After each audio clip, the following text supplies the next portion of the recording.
What is it worse than? I I actually was wanted to gonna hear that. say if it was worse than a happy hump day. I haven't heard that. Hump day? It's Wednesday. Yeah. Hmm.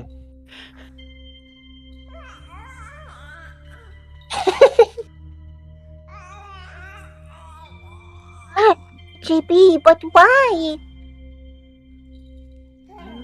Oh wow. Is Saddlepram doing well?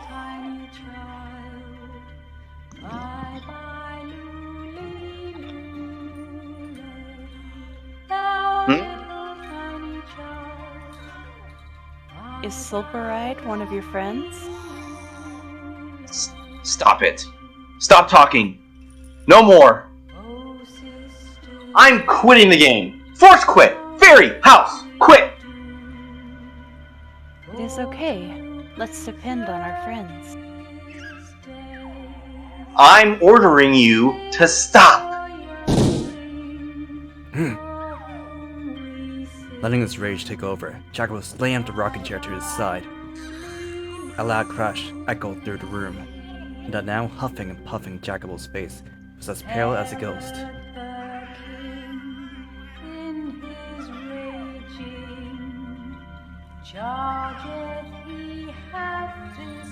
What?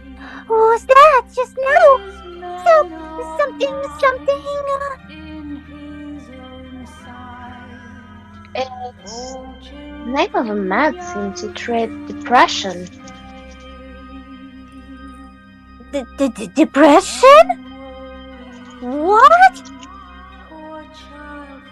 No. I'm not that weak of a man.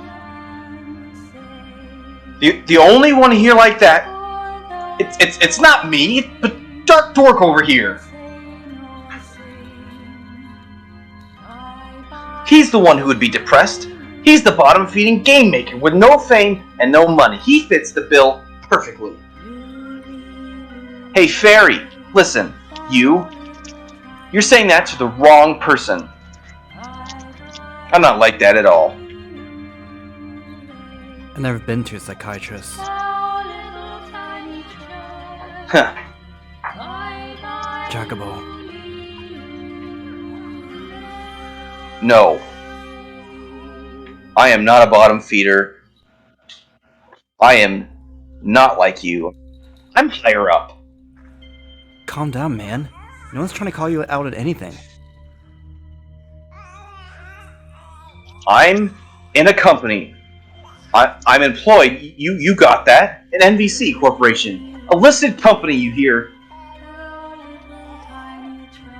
NVC Corporation? Yes. A very selective company that rejects even top-level graduates. What year? Huh? I mean, what year did you enter the company as a new hire? Your age is fine, too. I'm 26, but what is that? 26, so you joined as a new hire at 22. What does that matter to you? I'm 25. And should also point out that I'm an employee of NVC. Huh? The year before I joined, they didn't take any new employees fresh out of college. Not even one. No, wait. Right. I forgot. I took 1 year to study abroad, so I ended up graduating a year later. So that makes us the same year in the company. Never seen your face before. This is a massive corporation that struts around the world. It eats smaller companies for breakfast, obviously. You couldn't know the face of every one of your colleagues. Yeah, wow, usually you need to be right. That is, if you didn't know the way we roll. All of us that joined the same year are really close knits, so even those in offices in other countries, we're all linked on Facebook. In fact, if we're not linked, the first thing that jumps in my mind is, why not? To be blunt, not being in the NVC Facebook group is both weird and hard to believe. Everyone is open about having their real face in their pics. The idea that I've never seen your face, or even your name is,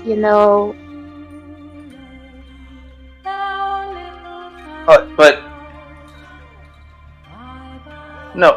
no, wait. You made a game. That was a hit, didn't you? Yet you say that you're working in a company? Aren't you the one that's lying here?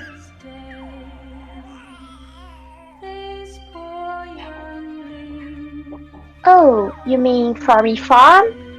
That was basically a free game. I didn't make any money from it. And of course, since then, I've made a few other simple games just to share. They managed to reach about 5,000 or 6,000 users, but the price is under $2. And after fees and whatnot, I only end up getting about $1. Then, they take months to finish. If I could get more out in a shorter time, I could probably get by on making those apps alone, but I don't really have it in me. I know fuck out about gaining monetarization and gadgets. That's the story here. I'm just a normal company worker. How can a normal company worker? You're a contracted employee at a listed corporation, and as a side gig, you make games that sell 5,000 or 6,000? Nothing can possibly go that smoothly for anyone. It hardly went smoothly. I worked hard at it. I'm not gonna let anyone think I was just lucky or something. But I think I figured out what kind of person you are, JB. Your true form is a filthy, jealous liar.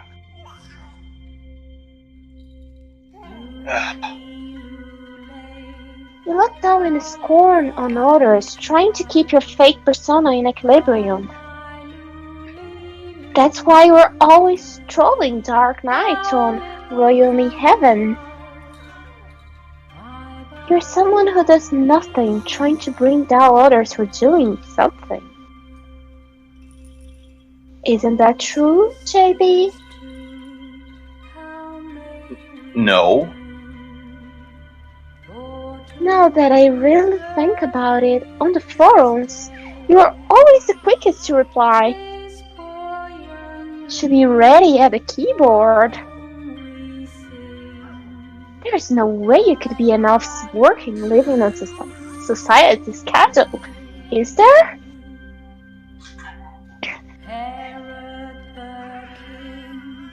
JB?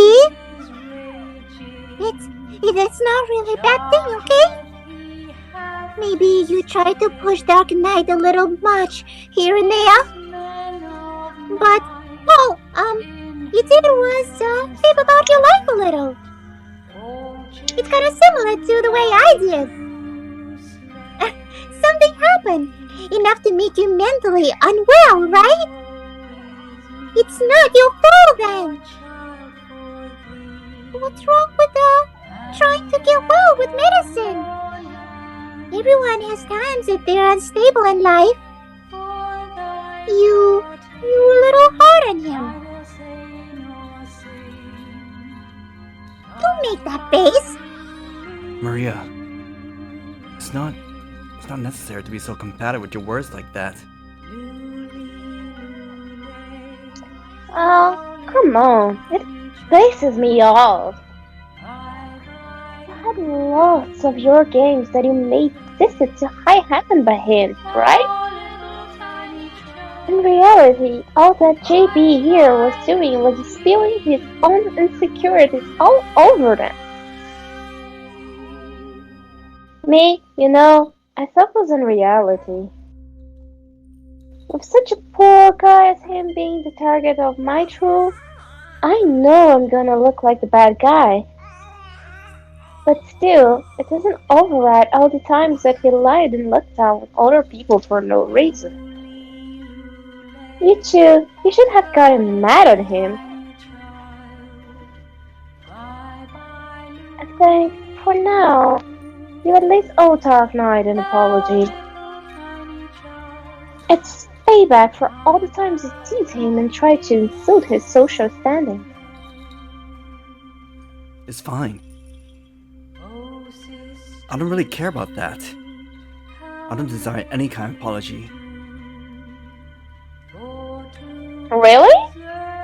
Really? There's more hostility online than I could get in a lifetime. Why should I care about him alone? Well, if you say so.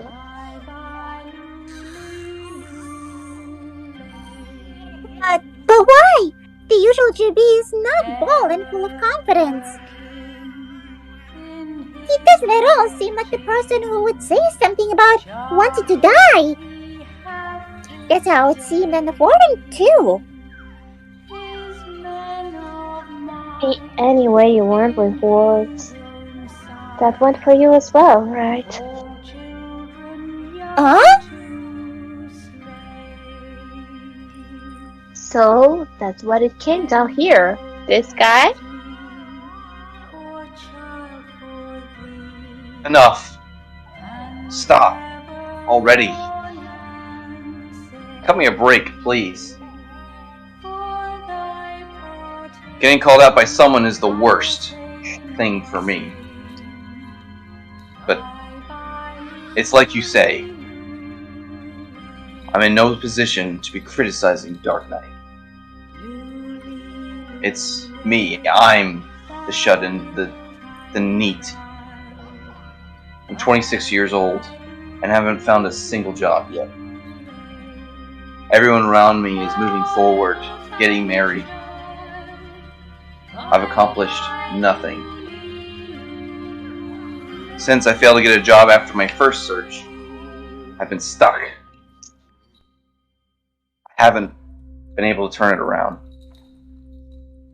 Yet, I think of myself as a distinguished person. That I could never take a normal job, that pride keeps getting bigger. And on the forums and in Seventh Lair, I played a character. I try and tread on others and get a temporary feeling of superiority. Only to return to my depression hours later. Asking what happened is pointless because nothing happened.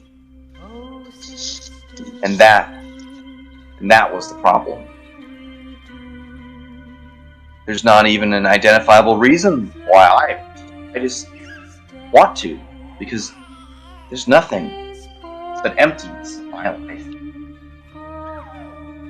And I have no one to open up to about this. That's why I spend my time bashing free games online. No, it's not bad. Fairy House was a really good game, Dark Dork. I feel like someone finally listened, accepted me. You say you didn't mind it, but I feel sorry about that. I think I definitely was jealous in some way. If we get back to reality, I wouldn't troll anymore, and I won't write anything on Ryome Heaven. I'm sorry. No, it's fine. Thinking about some of it was fun too. And plus, just with text, I didn't understand anything about you. But now, I feel like I know you.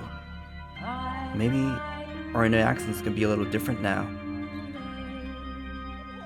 And I know how you feel about not being able to do anything. I mean, look at me. I'm hanging on the edge too. But it's not over. Both of us, our lives aren't over by a long shot. As ones together in Ryome Heaven, we have a connection. Don't say you won't write anything, but yeah. Let's meet up when we get back. I know that right now, you need someone to listen to you.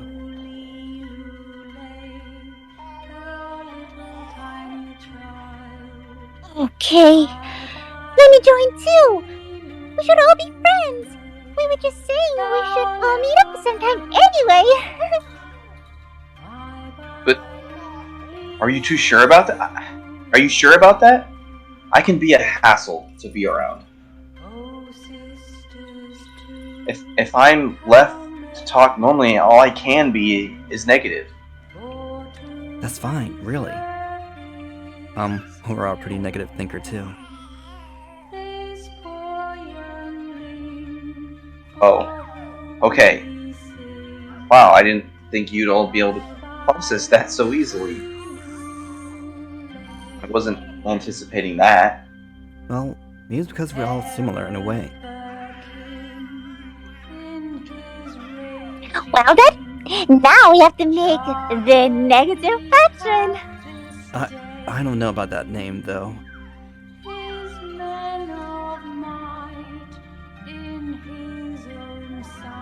Hey, maybe that's the link for us here in Seventh Lair. Huh? I feel like all the people gathered here, have something heavy that they're dealing with. Everyone's kinda like that.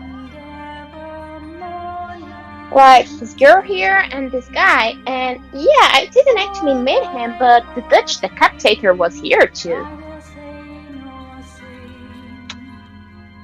We're all in Ryome Heaven, so we ended up in Seventh Lair. The cause of it was that we downloaded the game. I feel like it's not only that. Hey, so what about you? That would mean that you have some issues too. What issues could you possibly have? You work at a famous corporation. Your internet's famous. You may as well be in a different dimension than the rest of us. Yeah, I was kinda stuck at the Opsy on a Friday night until 8 p.m. because Jeff Bezos demanded so. I'm sure it's just the stress of being a prodigy. We have our own worries too. What a fortunate issue to have.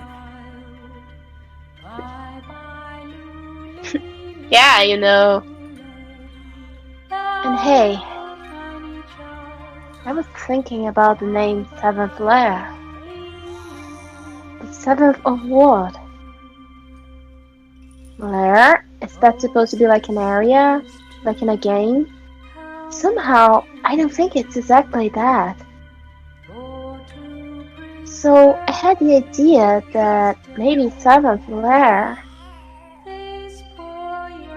is actually the seventh layer. Huh? Seventh layer? What do you mean? You need to read more books, buddy. Books, you hear? Get that imagination moving. Well, according to Dante, the seventh circle would be the closest illusion. The Divine Comedy? Huh? What? I don't get it. The Divine Comedy by Dante, one of the sections of Descent through the Infernal, speaks about the layout of hell. Hell exists in many layers on top of one another. The deeper the layer, the more heinous the sin. The seventh layer is where those who committed violence are sent. Violence? I've never heard anyone in my life. Violence has a broad definition. Of course, there is violence against others, like what the Dutch decapitator did. But there's also suicide, meaning violence against yourself. That's absurd. I still haven't planned mine. You just said still, didn't you? It means there's a possibility of it happening. But still doesn't fit. You're saying that the Inferno Dante envisioned is where we are now. But this isn't hellish, nor are we here to suffer. We're only being made to play a game. Can such an absurd hell exist? But maybe we're about to start our suffering. Never being able to leave this room, unable to ever atone. We're made to stress and worry. And what if that was it? So, wait. This is the end? Does Seventh Lair not actually have an ending?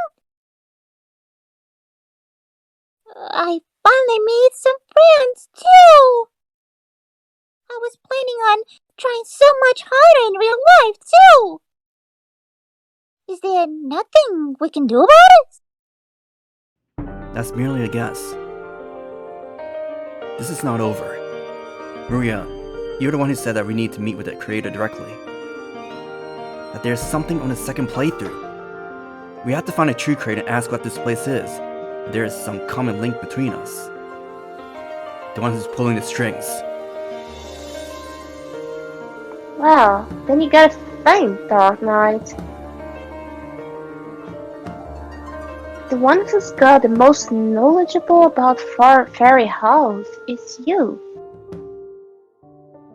It's time to draw the cards. The card that pulls the Puppet Master out of the shadows. Right. At the moment, we were frozen in place. We got past the static and thought we could meet the creator of Seventh Lair, but instead, the fairies are the same one I programmed. With no hints to go off, how does she expect me to just draw the proverbial card we needed? Think. Is there something here?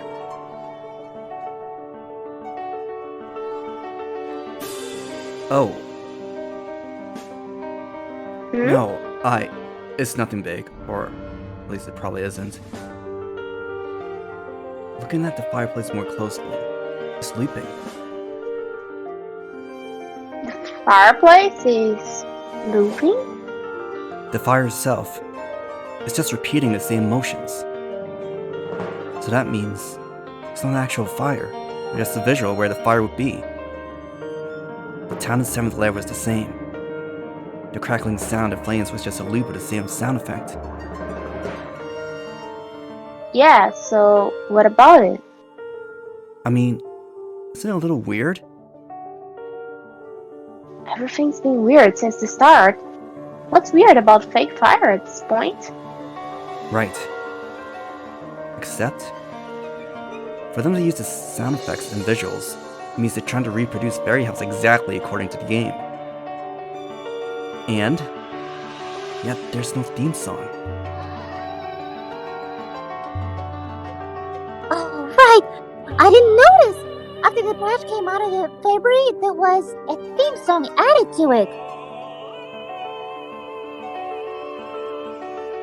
Right. It started playing once you booted up Fairy House. Perhaps they overlooked it. Was it just an oversight? I somehow doubt that whoever created this is the type to throw something together haphazardly. If that's the case, I think it was done intentionally. But for what purpose? Well, we would have to ask whoever planned it. Wait.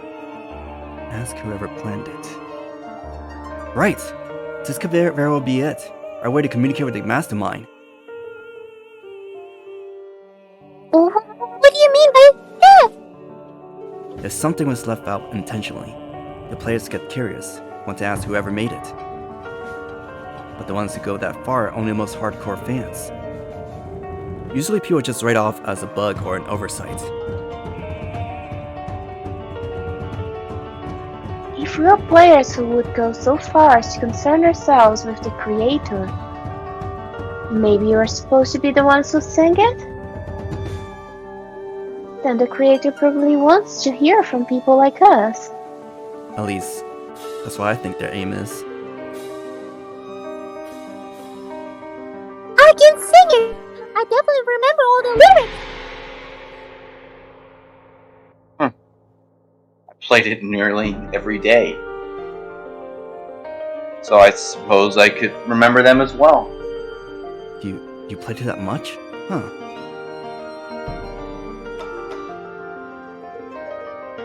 Do you remember you? If you can, I think it's best if we all sing together. Yeah, sure. Better not be another cursed Portuguese song. I'll sing. You know the lyrics too? Well, yeah.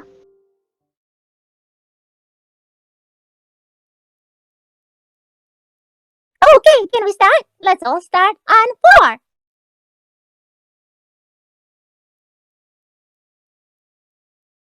Oh boy. What? Enjoy. Can you hear the voice? Voice always there for The you. boy's always there for you. Voice. Voice of fairy.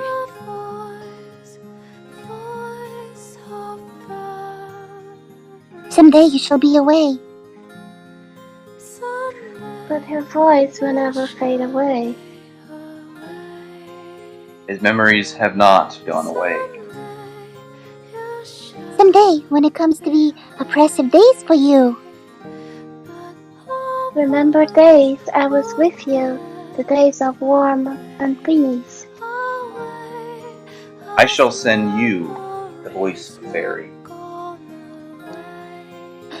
Through the Rhone.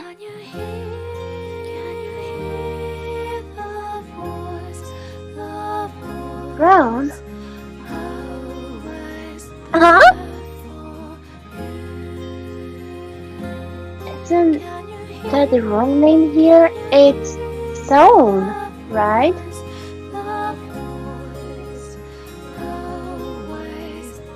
I don't think it's wrong. I mean, I've listened to it many times now. Which do you think it is, JB? Pretty sure it's Roan. No, come on, it's... No, that's the correct lyric. That's the lyric in the patch version 2.2 that I uploaded to Ryumi Heaven. Version 2.2? I thought something was off here. You said you only posted anonymously. You're quite well informed about Ryumi's Heaven's happenings, and also about my games in general. I was just a lurker and the games, well, I had to keep an eye on potential rival learn. But that's not it. There's something more definitive. I thought it couldn't possibly be the case, given your appearance. The theme song. We did 2 versions of it. Wait, let's sing it one more time.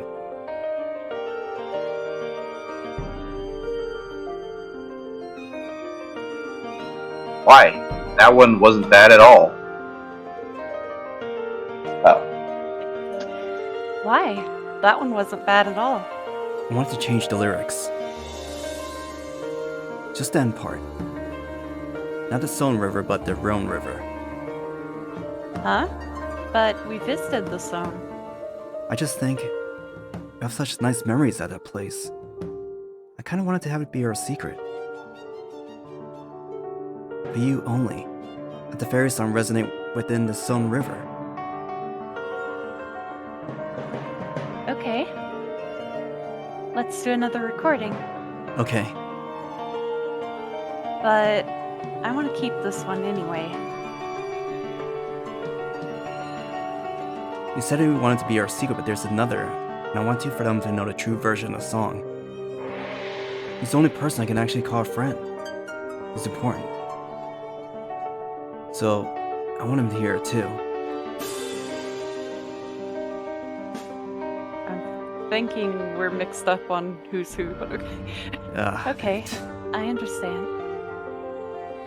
If it's someone like that, then I support it. There's an unreleased version of Fairy House. What I uploaded to Ryumi Heaven was version 2.2. The version with Sown River and its theme song is version 2.1. I want to give it to one other person. There are only 3 people in this world who would sing Sown River in a song. Wait, what? Imeon! What the heck? I never even did that. What did you lie? Yo said you're a man. Oh shit. Looks like I just shot myself in the foot. I was really trying hard to make you think I was someone else. Answer me.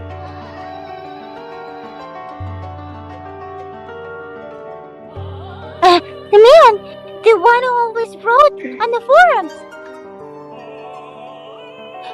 He was always so much nicer to Dark Knight than others, so I kind of thought that they knew one another in real life, too.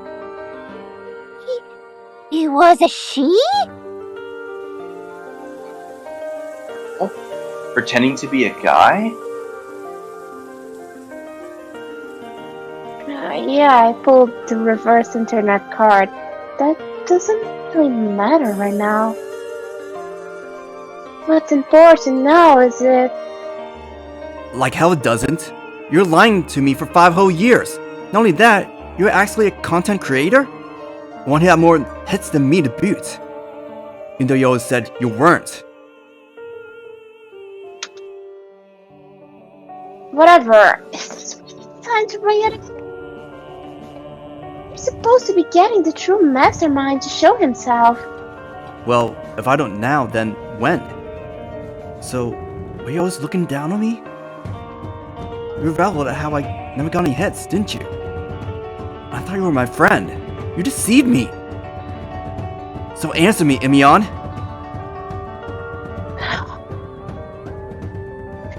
If I told you the truth, you wouldn't have kept being my friend.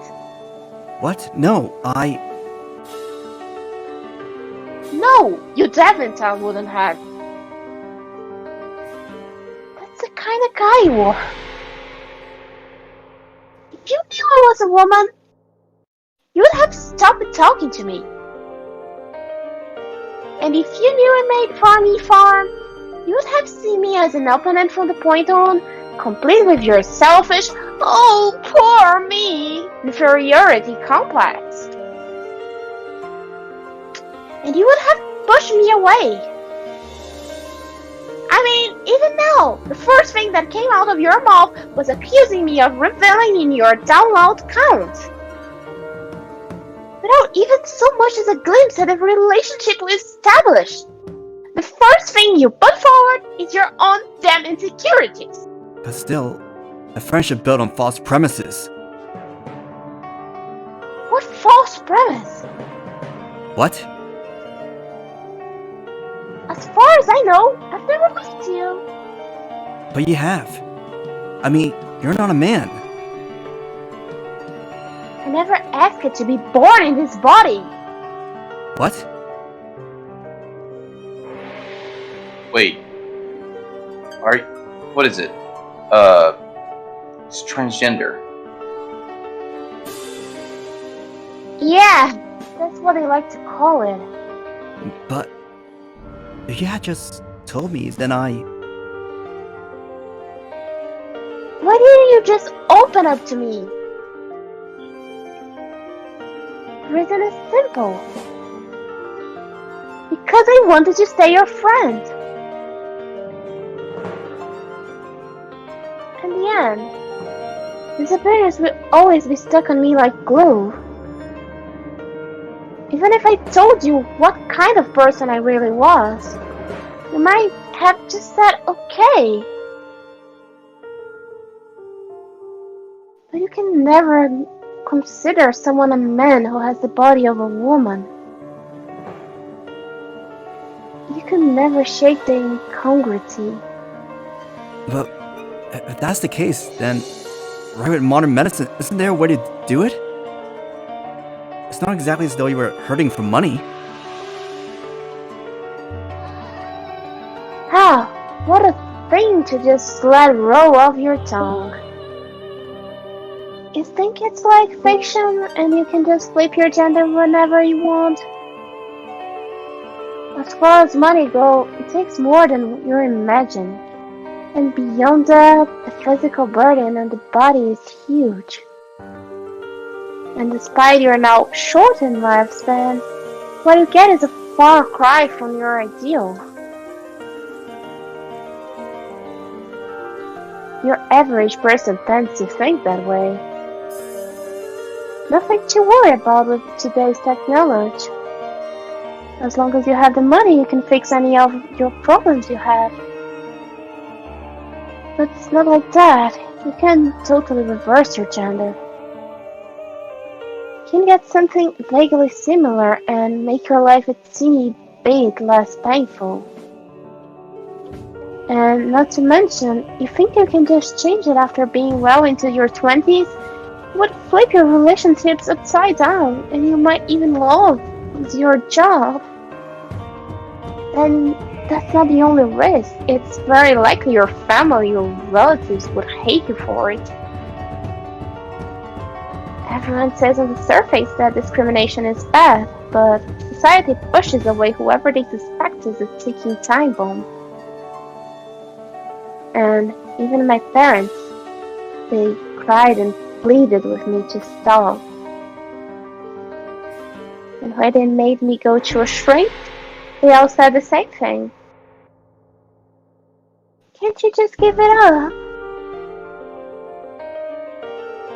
I, in the end, realized that the only option was, to give up. So, the only place I could truly be myself was online, or through some character in a game. You tried to hate on Farmy Farm, saying it had no substance or whatever. But you know, I made that for a girl. I wanted her to like it, to smile. I can never tell her how I truly feel as long as I'm this conflicted in my own mind. So, by having her enjoy something I made, I wanted my existence to have a lasting effect on her. I mean, from a creative standpoint it lacked substance, but there was inspiration when I made it. The reason it was such a cutesy game was because all I wanted was a single girl to enjoy it.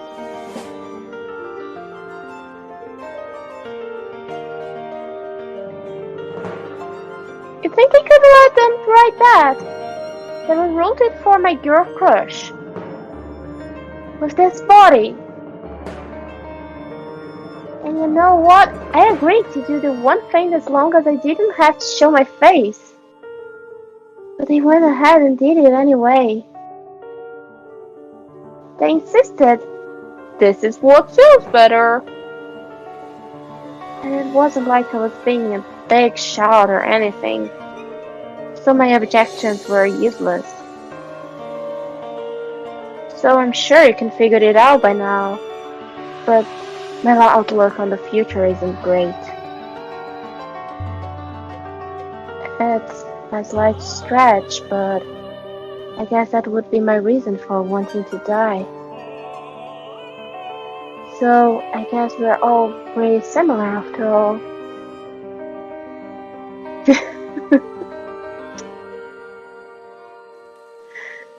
Oh, sorry for dampening the mood with that. Let's patch up that little part at the end and make our way to the final stage here, shall we? Wait, I'm not finished discussing this. I haven't been able to ask you a single thing. If you wanna discuss, let's do it later, if you still feel like it. But What's important now is finishing Seventh Lair. Okay, let's sing. sing being a key word. And hope this mastermind of a creator shows himself. Okay. Yeah. Can you hear the voice? The voice Voice, always there for you. The voice of a fairy. Someday you shall be away, but her voice will never fade away, as memories have not gone away.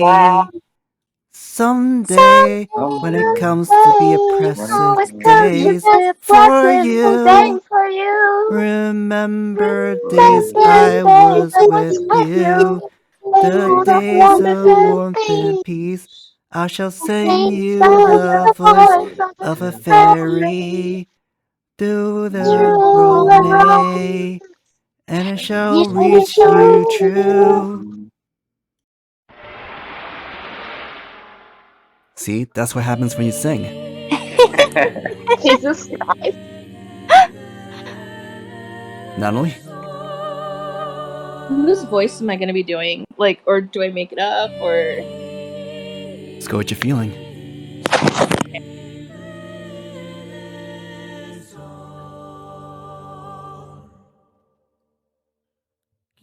Welcome to this... Oh, test? Yes, it's working. Okay, sorry. But welcome to the entrance to Seventh Lair. It really... Worked!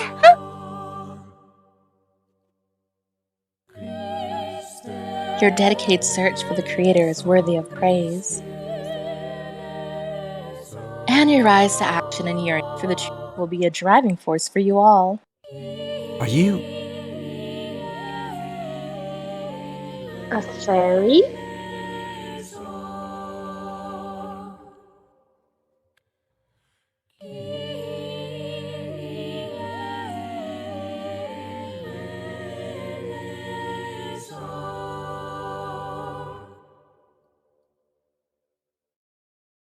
I'm merely making myself appear as a...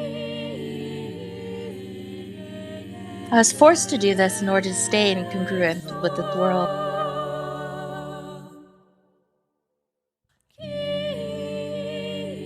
I have no physical form, nor voice, yet my existence permeates everything all at once. Well, I suppose that the peculiarity of my existence made its way into this form a bit.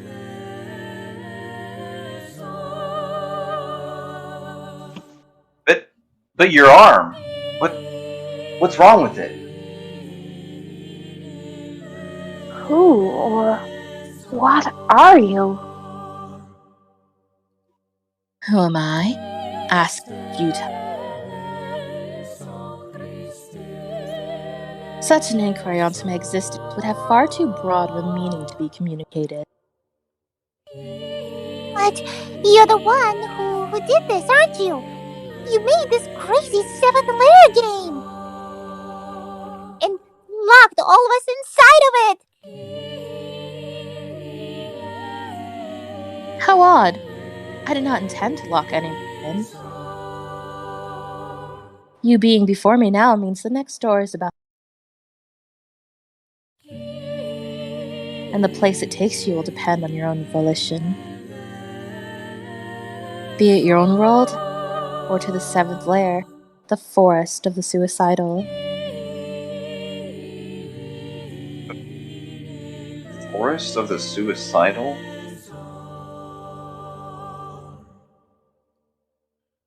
Whoa, you're telling me I hit the nail on the head. So, Seventh Lair really did refer to a layer of hell. Real talk, I was just kind of speculating, not being completely serious. It can't be. This is too unrealistic. The word itself, unrealistic. At this point, the meaning was infinitesimal. And surely, we all knew that. But the fact that a female being before us even existed, and given everything that we had witnessed up until this point, any semblance of reality had long since been lost. So, are you saying there's some sort of servant of hell? Or the devil itself?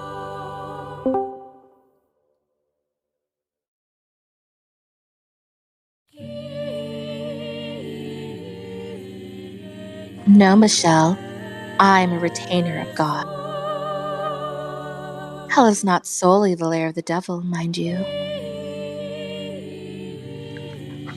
Retainer of God?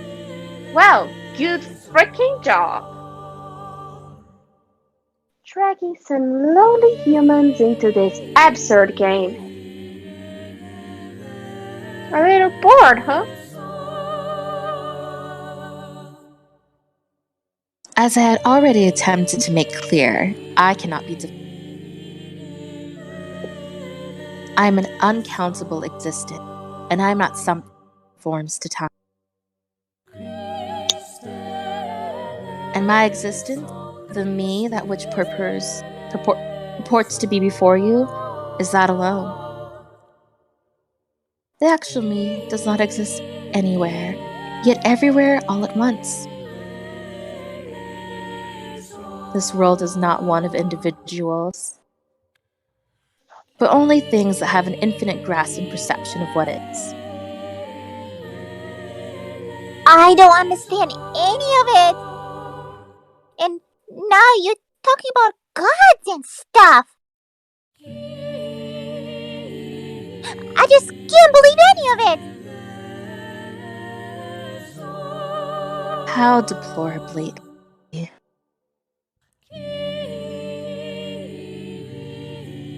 Dante Alighieri recorded our world with striking accuracy. And for many centuries, people were instilled with fear of sin. But as ages have passed, the Divine Comedy has come to be but a work of fiction. But what world are we in?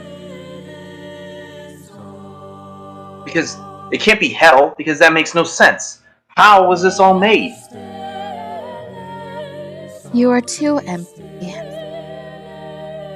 How? In a way, why?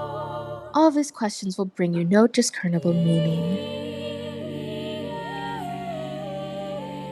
You all have been met with an incomprehensible existence, and now you are trying to apply your logic.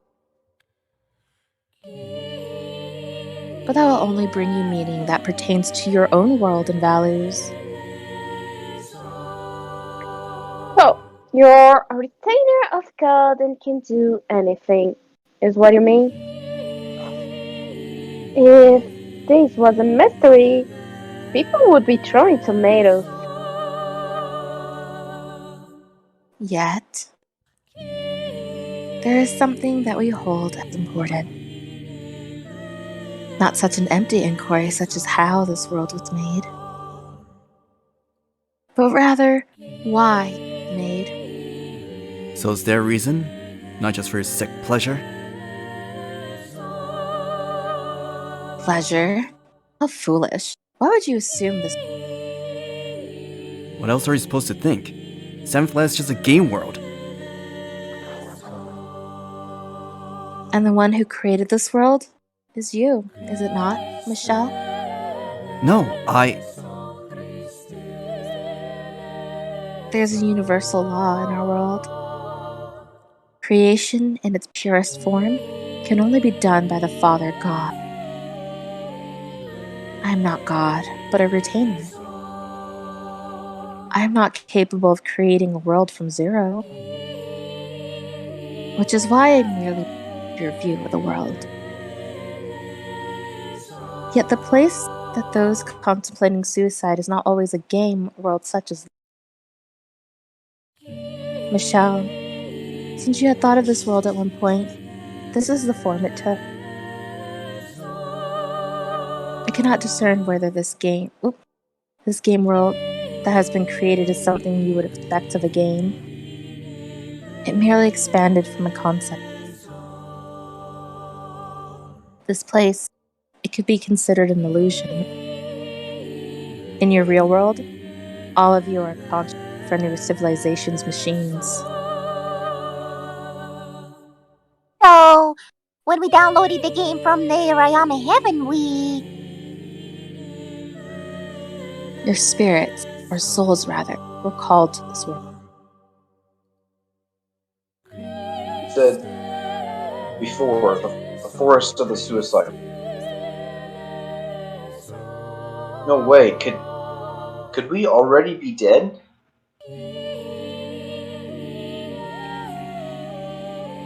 You needn't fret. You have not taken your lives by your own hands yet. It simply means it was highly probable outcome. so it's like Imeon said. 1. Ostracized, supposed friend, a girl who made a world of her own. But the loneliness she still felt daily was overpowering. 1. A man who could not rebound from his failures, who feared mingling with society, who led himself to destruction through drinks and drugs. 1. A youth plagued by the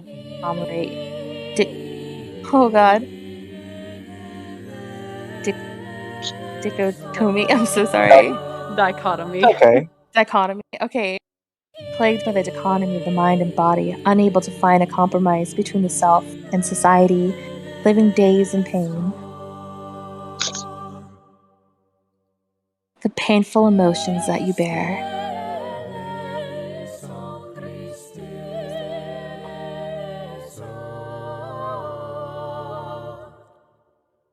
One single push in a negative direction was certain to lead you to end your lives.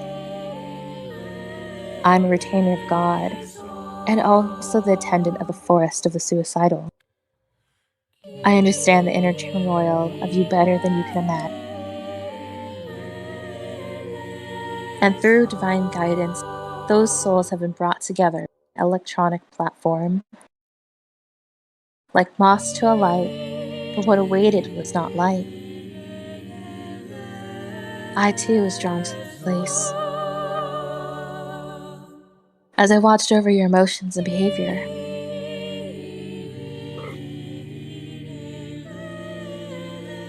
What you understood, what you did not. It is possible that not even we knew that. I felt on the one hand that I understood her, but also that I was lost. Discomfort at knowing what to ask or say growing. A long silence enveloped all of us. Let me try to make sense here.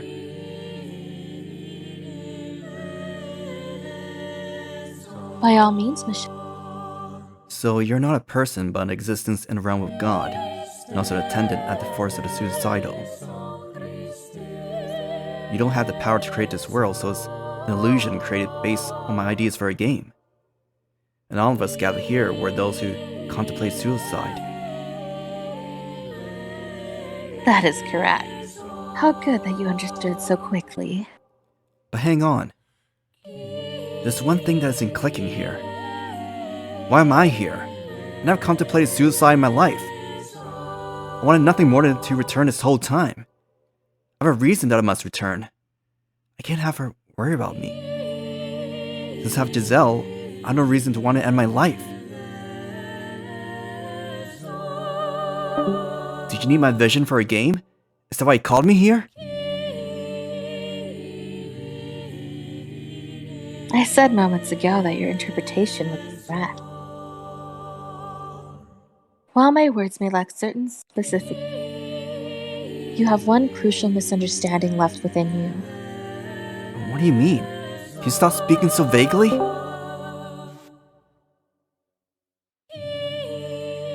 All of you gathered here, as I said before, are those who are one step away from self-destruction.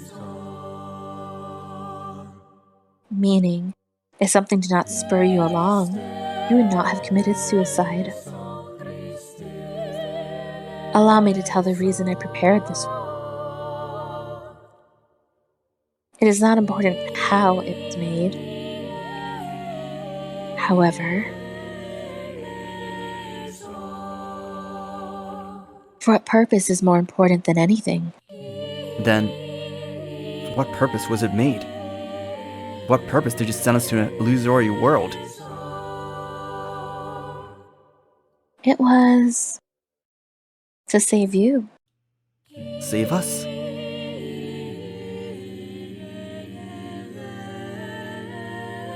What are you saying? We went through such hardships, yet you say it was to save us? Perhaps you mistake benevolence for malevolence. No, it was a guaranteed way to save you all. I am the attendant at the Forest of the Suicidal. As part of our mythology, we do not accept such thoughts, but dispel them. So, you mean you wanted to prevent the suicide? Not only you all, but I have interfered with many who strove towards self-slaughter, and as such have prevented such outcomes uncountable times. However, interfering with you all did not go as planned, and you all came to the brink. You, guided by an invariably evil will, having no time to ponder the alternative, were being sucked rapidly into the world of the dead. What do you mean? An evil will? For you and others weak like you are able to be easily infected by emotion. And particularly if that emotion is one that desires death. Your desire for death on you by a certain being. Wait,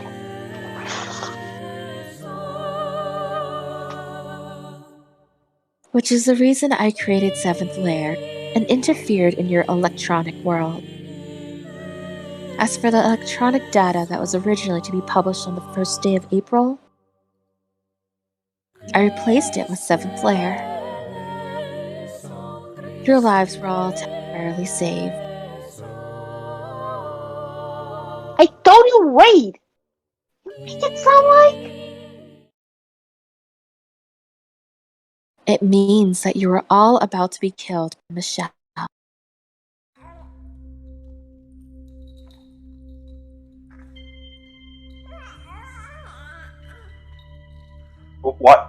Why would Dark Dork?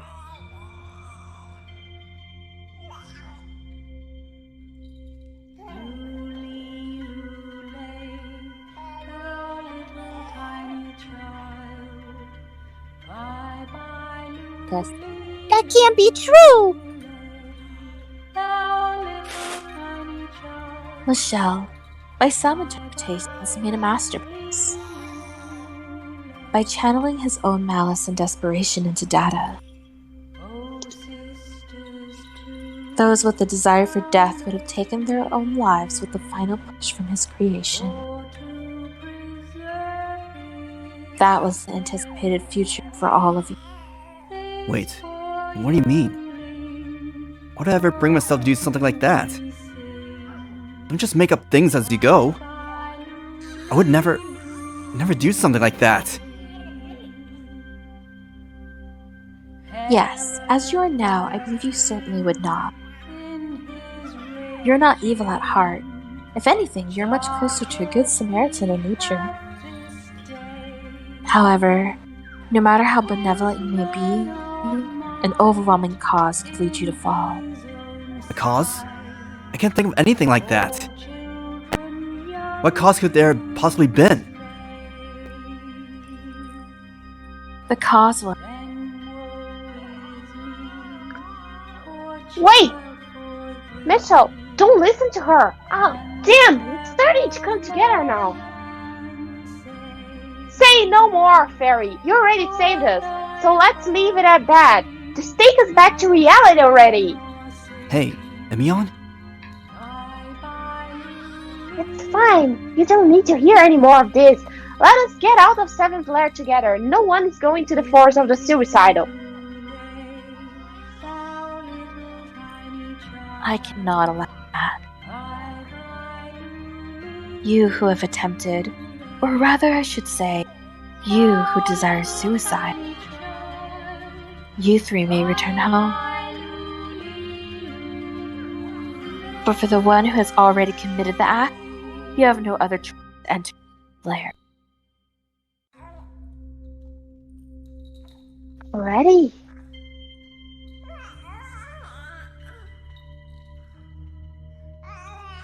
Michelle Bullock is no longer the living. What?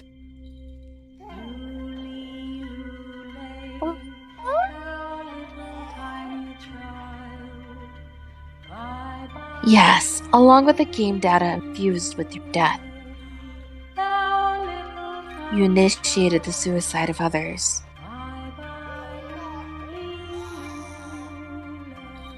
No way! Michelle is... dead? And the cause for your suicide became a powerful motive. Final. And that ended up being a master. One that would influence others who had a similar desire for death. What could that be? To put it briefly, Stop it! Say no more! it was Stop it now, Fairy! the death of your lover.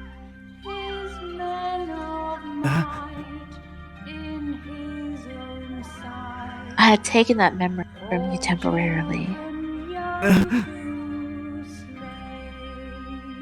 Which is why I took all the memory of the death of your lover. And now,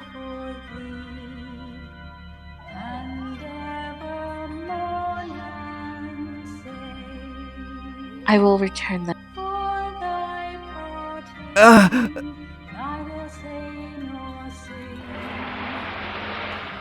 Oh, I see. I saw Imeon. That's why you're getting so flustered just now. Ah, right. Now I remembered. No, the whole memory is coming back. I had been talking with him about it for so long. From the time she collapsed, up until her life was lost. About what I could do, or what I should do, right until she died. I depended on him. And now I remembered. I remembered why she sang the song to Fairy. I remembered it all.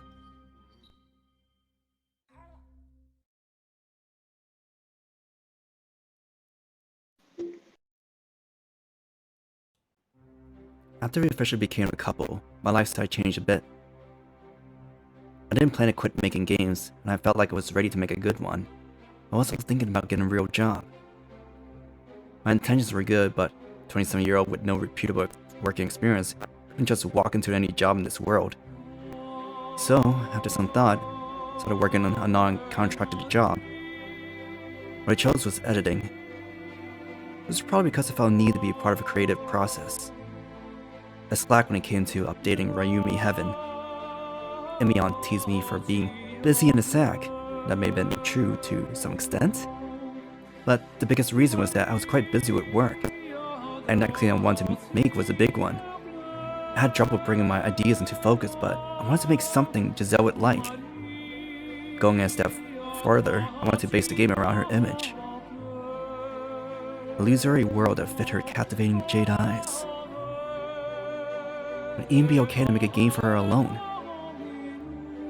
Like some authors wrote specifically for their wife or child, a game creator could do the same.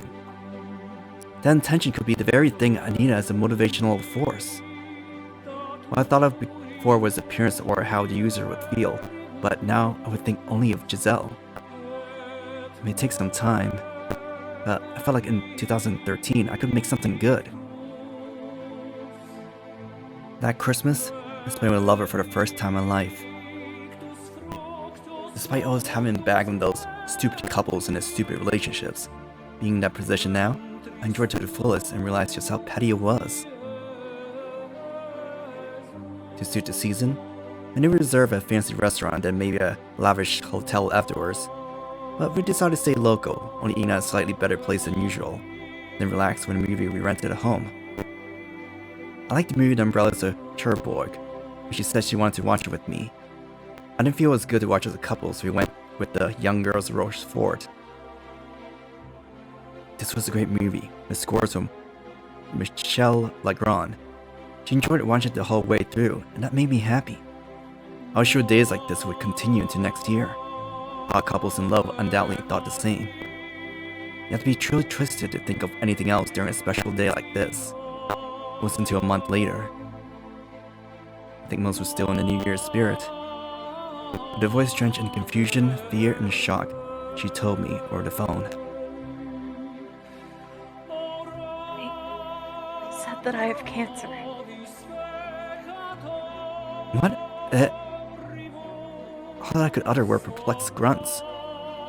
Knowing what those words meant linguistically didn't mean I understood them. No, I was refusing to understand. I found something when I had a test not long ago. What? Wait, just hold on a minute. What does that even... She must have been terrified. She was the one in despair. She was the one trembling. I need to be the strong one and say something to comfort her, but I was assailed by sudden limitless darkness, like all the world has vanished. And what sentenced next was panic. But I'll be having surgery. It'll be okay. Her voice was one trying to console. Yet, I was the one who needed to tell her it'll be okay. Yeah, right. It'll be okay. With modern medicine, it's not even a serious illness. That's right. I mean, look how shape I am right now. Yeah, that comes as a big shock. But yeah, let's be careful until you have your surgery. Get lots of sleep, eat well. Such the worrier. Her voice at the time didn't show a hint of sickness. It was the same as ever. While I could hear the shock and fear in her voice when she got the news, her body was as healthy as ever. It was nothing. I couldn't help but think that. I couldn't help but wish it. All the while with the weight of her cancer looming over us. I tried to believe in modern medicine, as if it were our savior. To start, young people aren't supposed to have major illnesses. She was still 21. Having your life plagued by illness was something for down the road. Even more so for life-threatening illnesses. I mean, come on. 20 years old don't die easily. When it did, it was such a low chance that it wasn't something that happened. Sure, all kinds of tearjerker stories and movies were made, like those with a tragic parting between the protagonist and their lover. But we were normal people. So, I mean, none of it was real. Just completely unreal. Her first surgery went off without a hitch. As soon as she saw me run, winded, into the hospital room, she chuckled. See, you worry too much. Seeing her unchanged smile, a wave of release from the bottom of my heart made me do the same. Right? I knew it. It wasn't a big deal. This is real. I let myself be enveloped by that relief. She was so energetic in the hospital room. She ate all the sweets and food that they brought her. There were others in the same room, looking pale and terrible condition. Looking at them, all I could think was how I was glad she didn't turn out like that, no matter how awful that was. They looked like they weren't long for the world, but she was still in our world. The comparison was like night and day between them and her. When she was out in the hospital, we went to the places we wanted to go, saw movies we wanted to see. I worked on games I've been kind of stuck on. With the crisp sunlight of winter shining on us through the window, we talked. Her forehead shone red with sun's light.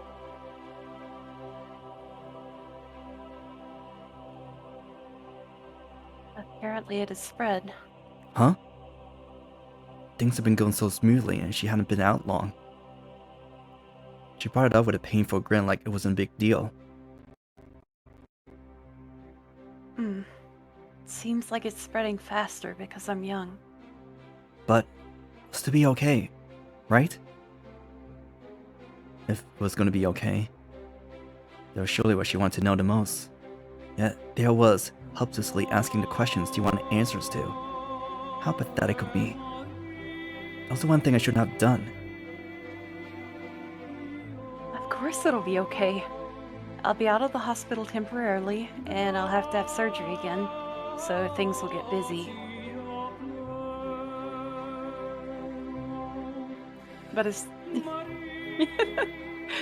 long as I have the surgery, I'll be good as new. She smiled in the way she always did. And I believed in that smile.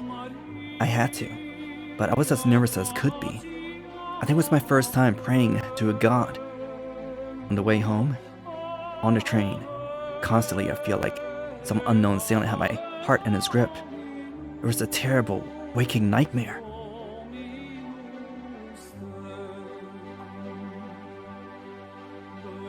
You gotta keep it together. What's wrong with you?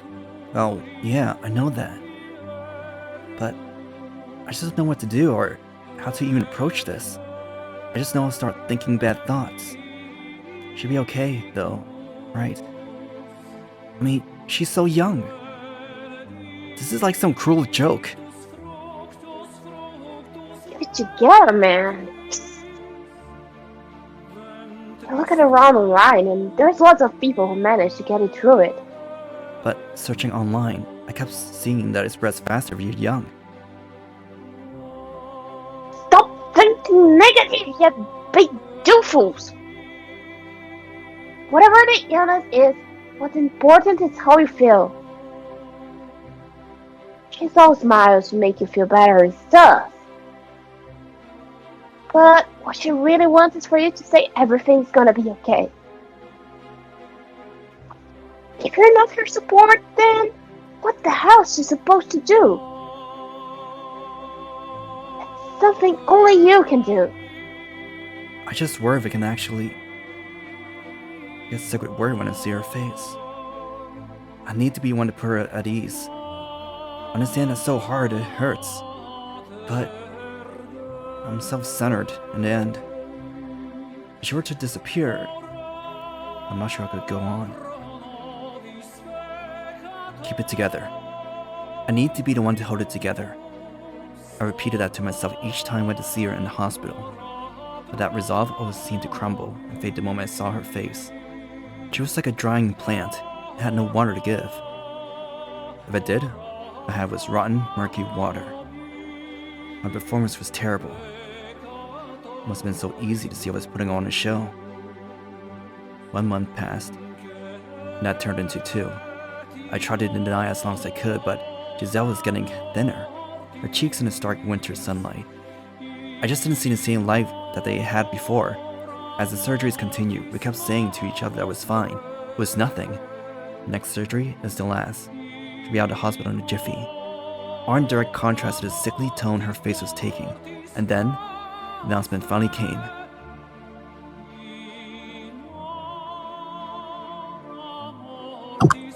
The surgeries can't keep up with the spread of her cancer.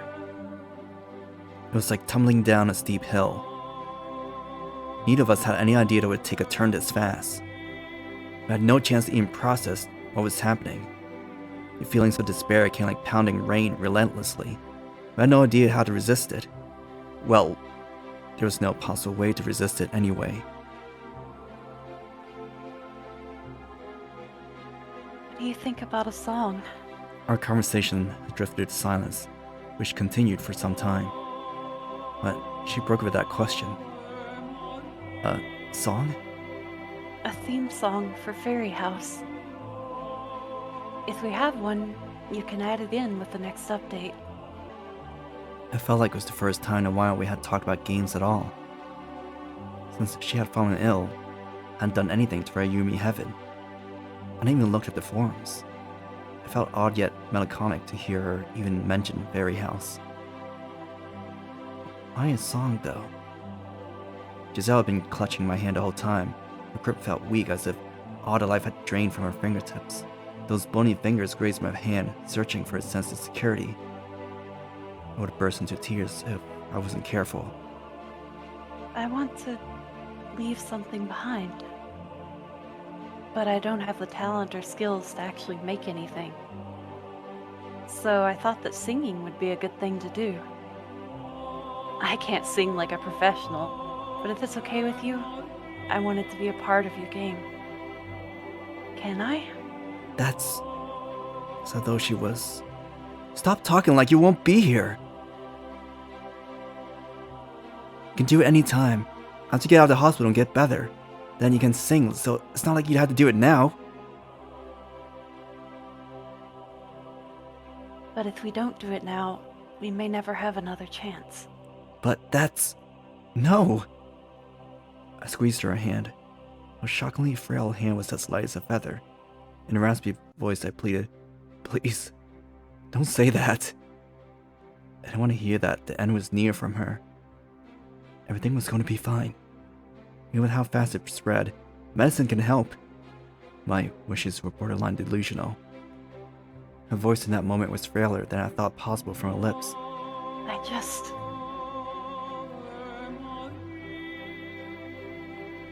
I don't want it to be forgotten.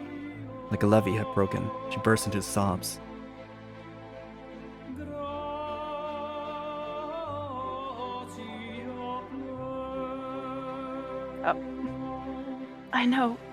I know I need to sort out my emotions. I've been thinking a lot that I need to make my death not be a burden on you. So it's better if you forget about me.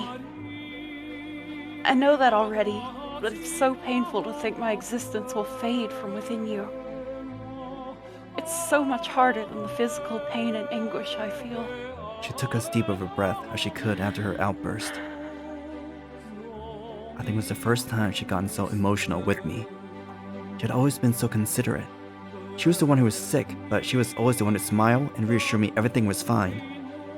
But she was just being smart, thinking logically about what kind of future she had to leave for me. She didn't really feel that way, obviously. It was so obvious, yet I hated myself for being so helpless as to make her scream like that. So what she was saying was that she wanted to leave her voice in my game. She wanted to leave her mark on the world. It was for me. Forgetting would be so much worse. Running my fingers along hers, running my fingers through her hair. Like always, she was there, and I felt her. But I had an impending sense that she always was about to disappear. Like hard to shake the image from my mind. Blinking like that just made the tears welling up my eyes stream down my cheeks. What I couldn't hold back was now spilling out. At first, I thought it was a miracle. Even if I could relive my life again and again, there would never be another like you. Oh.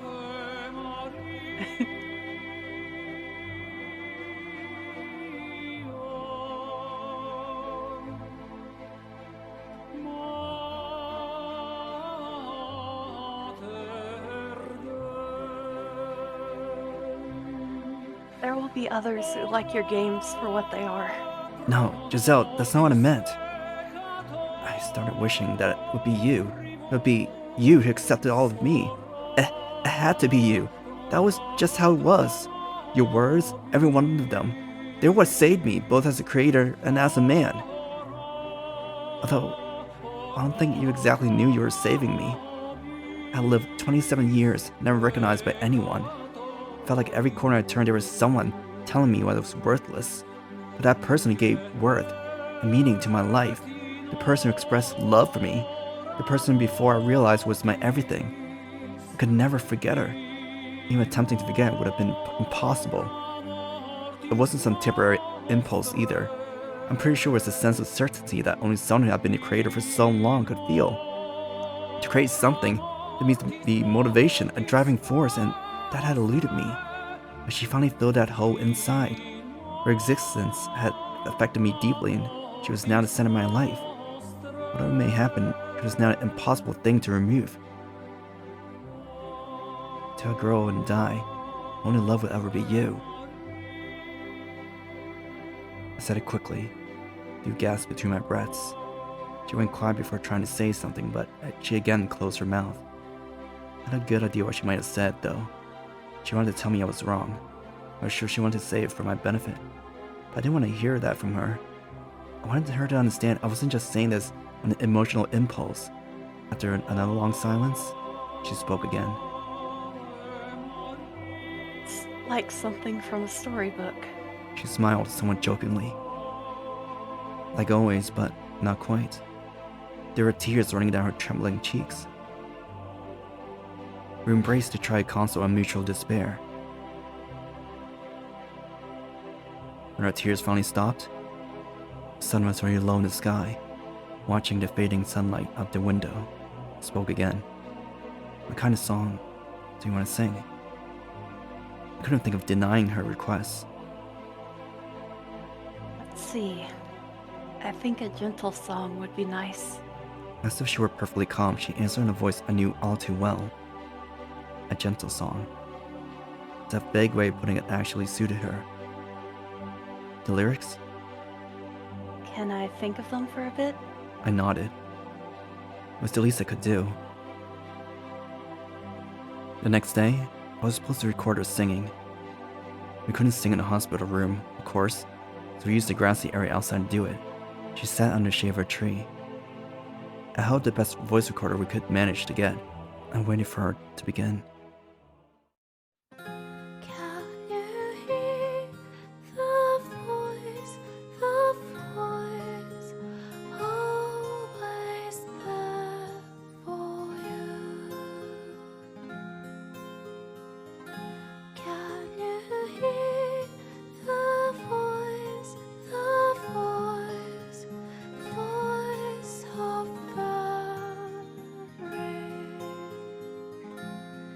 someday you shall be away. Someday you shall be away. But our voice will never fade away as memories not gone away. Can you hear the voice, always there for you? Can you hear the voice, always there for you? Someday when it comes to me, oppressive days for you. Remember days I was with you, the days that born in peace. Can you hear? I shall send you the voice,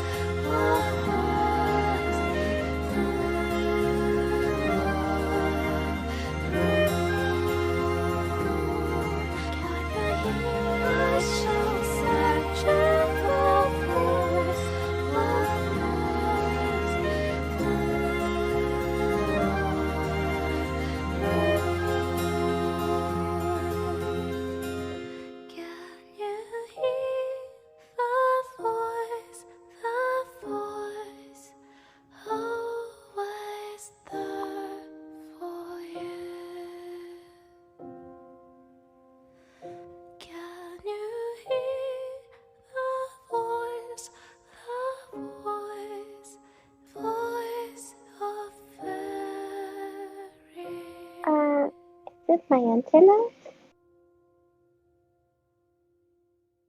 In this light that filtered onto her through the tree, she was beautiful, singing only above a whisper. She had no makeup on, wasn't dressed stylishly like when we went on walks. Her face had lost its colorful vitality, her hair seemed dry, without its usual sheen. Even still, she was absolutely beautiful. Been fine with time stopping forever. How are you gonna make this song?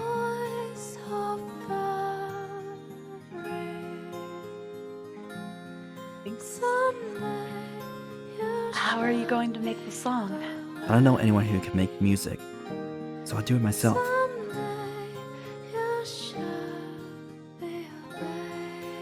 Do you know how? I never tried, but I'll do it. I'll do it just to show that I can. I wanted to make an amazing game, using you as my inspiration. I had always been talentless as a creator. I always dwelled on this and that and get lost along the way. I don't think I'll end up making it reality now. This is all I can do for you now.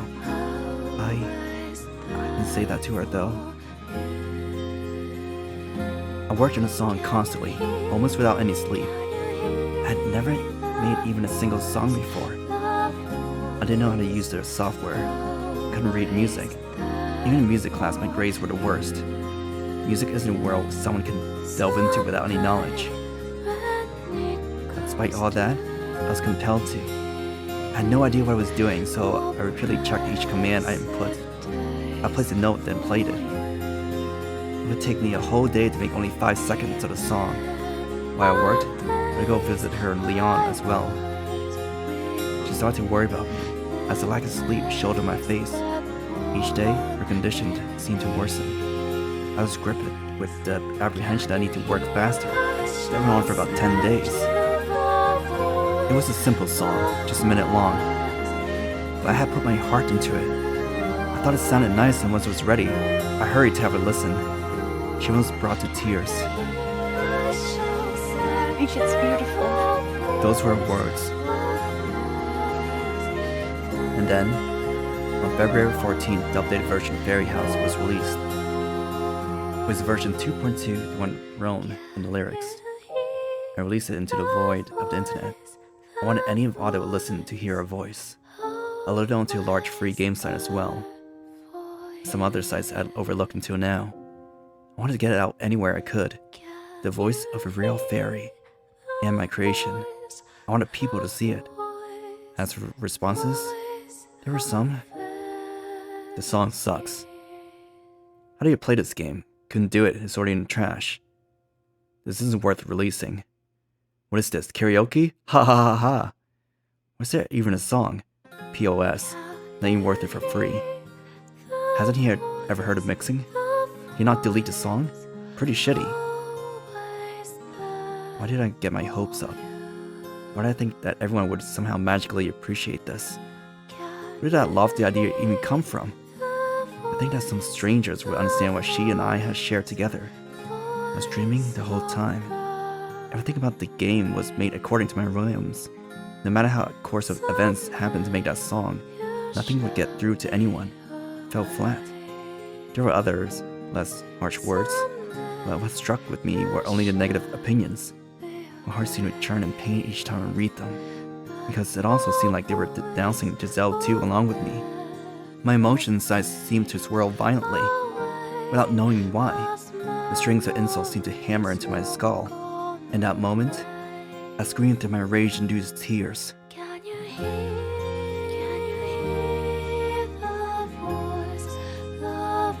How was it? Was there any reaction to it? With her eyes as full of hope as they were capable of, she asked me hesitantly. To that face, I couldn't possibly bring myself to tell her the truth. I couldn't tell her of the heartless words I'd seen, so, with as convincing of a fake smile as I could muster, I told her, everyone said it was really good. I'll never forget her unabashed smile in that moment. But the emotions inside me, black and bubbling like a festering wound that didn't go away. Giselle, as if she had finished all that she had left to do, passed away a few days later. I like a dying flower dropping its last petal. It happened so fast. Seemingly the instant the cancer had been discovered, she had disappeared from my side. I've been emptied. There's now a void within me as if the root of everything inside me had been yanked up and discarded. The outer house that was me seemed to be there and alive. Inside was nothing but darkness. I had no motivation to do anything. I quit the job I finally started. I was in the daze, forgetting to eat and sleep. I started up my computer as Skype started automatically, showing that I had messages from Imeon. The icon flashed with a notification. I couldn't reply, and that was too difficult for me. I deleted the entire application from my computer. After that, after a month passed, the passage of time was more or less lost on me, and days and nights passed languidly in my dark, locked room. I opened my computer, as it was the only instant it seemed to still function. I took a look at Ryumi Heaven for the first time since she died. There were some posts on the forum for the regulars, but nothing about it felt like the old days.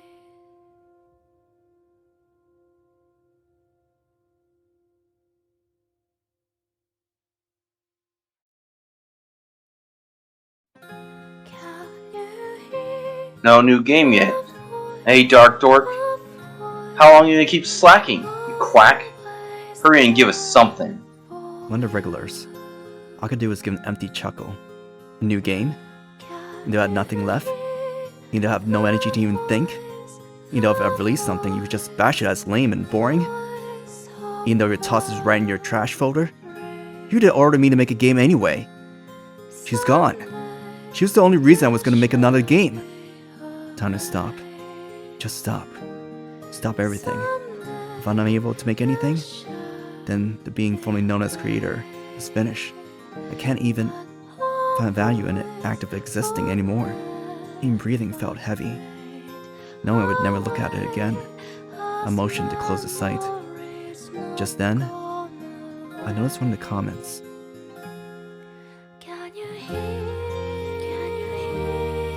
So what? Did he die? Or something? Once I saw that, I felt something immeasurably dark emerge inside me. I don't think it was rage towards that one particular poster. It was a retaliatory malice of a creator to every gamer out there. It was something that should not have been. They were free of sin. They did nothing wrong. Some players downright nice. But knowing that in my head did nothing, my emotions were now in control.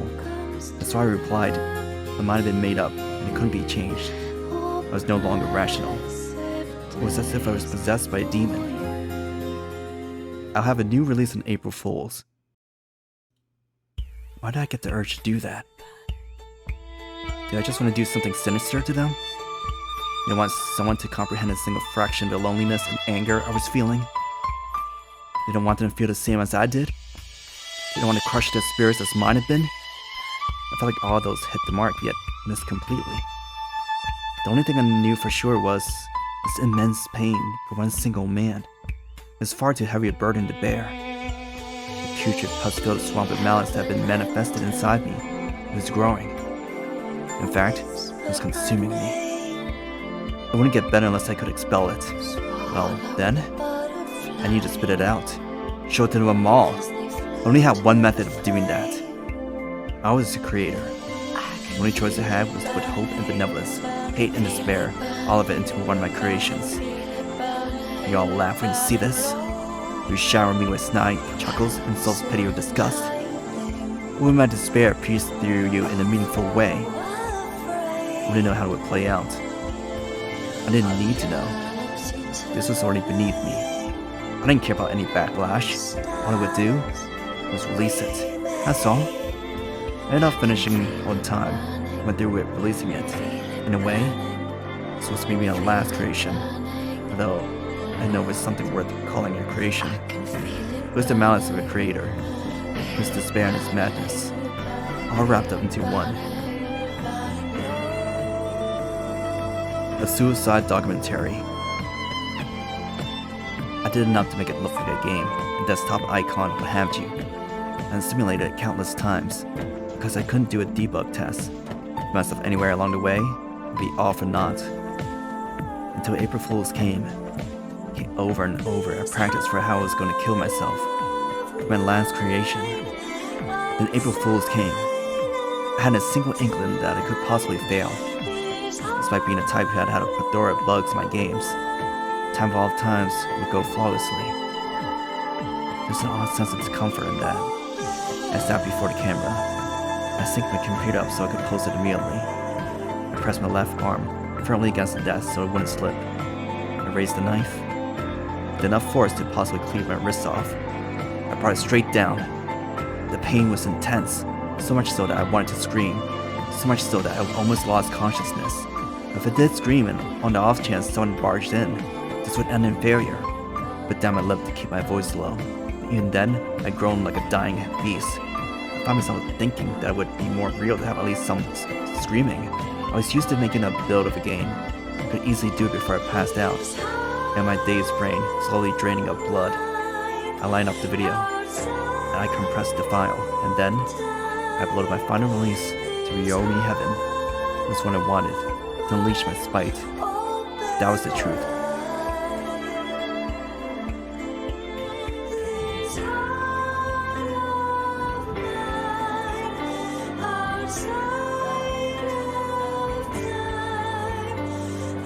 I have no comprehension of creation. However, after observing at length these beings called humans, I've come to an understanding. When humans create a masterpiece of something, there is a powerful source of motivation behind it. For all of the games that Michelle had made into this point, a powerful motivation did not exist for her. Although, for his Fairy House game that I am borrowing, there are powerful thoughts behind it, yet it was no masterpiece. A true masterpiece aspect to move people.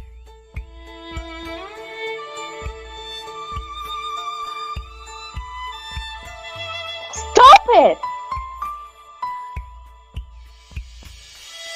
What? You keep saying that word over and over again. Move people to death! What kind of masterpiece is that? You call that a masterpiece? That would be just a playful, hateful despair. Stop! Hey! Say something!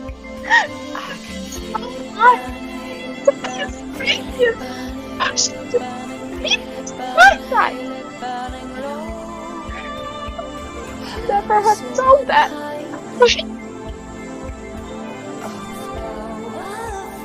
Michelle! I don't know if I was trying to push people, but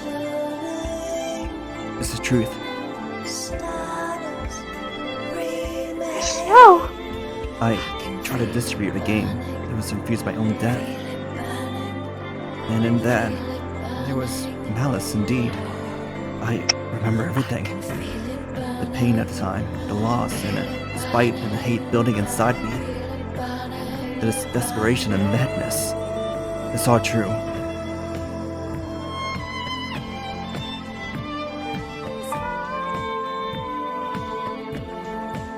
Fairy House song! The Fairy House song! I didn't think so bad about it. The one who was finishing it was JB. That's not... No, Doctor. That... It wasn't how I really felt. I never... knew your story. I didn't know. If I did, I wouldn't have. I know that. No, I come to know that. Talking to you directly, know what kind of people you are, and knowing what you think of me. But at the time, in that moment, I didn't know that. You two, and a lot of others, I wanted to drag you down with me. I called him a murderer, yet I was trying to be one myself. So that's how it was.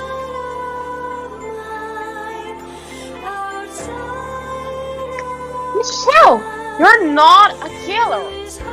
If the fairy here hadn't switched it out at the last second, I would have been.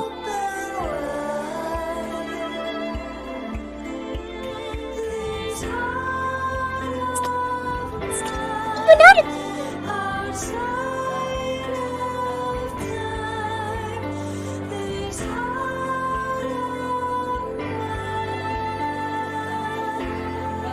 Opposite. I had always hated myself so much. Everything was a facade. I couldn't even make friends. I tried to act positive on the internet, but in reality, I came and looked someone in the eye. I was so sure that no one would ever be my friend. The only one who was on my side was my imaginary big brother.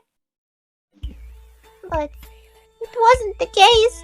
Even after knowing what I did, he reached out to me and saved me.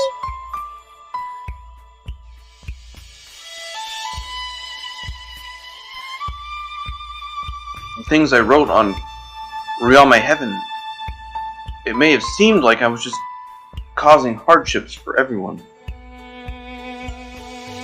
But something about that place told me it was okay to be there.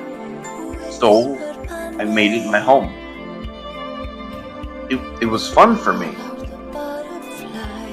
And this role-playing experience here in Seventh Lair, it was fun too.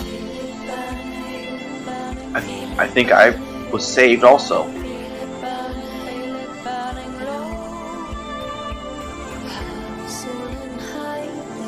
How odd. Will you not denounce him? Thinking back to the cause of all of this, Michelle's the perpetrator. You are now aware of his behavior in the depths of his insanity.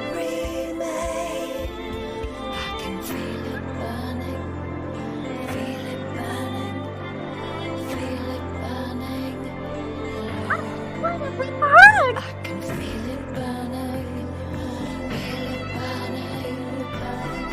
If you had not met face to face, and he had initiated your suicides through his electronic work, do you think you could say the same thing?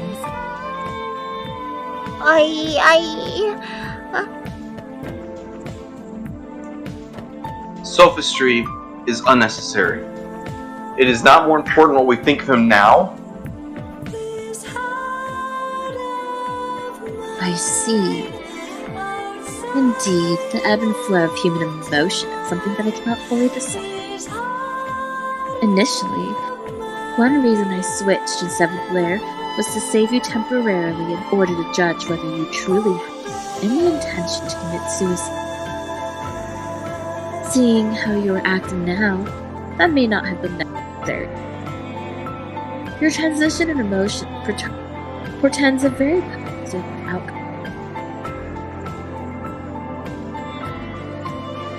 However, for him, Michelle, you cannot return to your reality. I can be the spirit of living flesh, but nothing can be done for the corpse. He is already destined.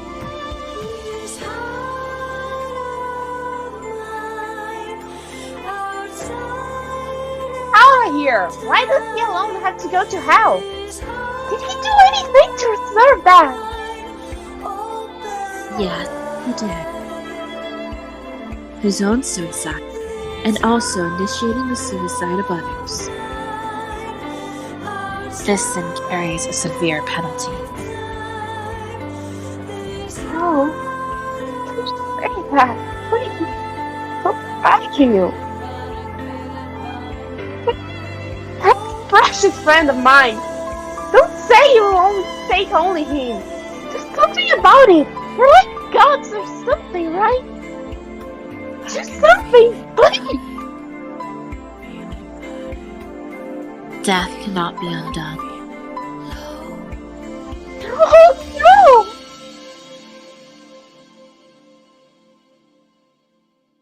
Now, the time of reckoning. I shall ask you formally. Huh? Do you intend to return to reality? Or do you wish to stay here as you are and enter the forest of the suicidal as one of the deceased?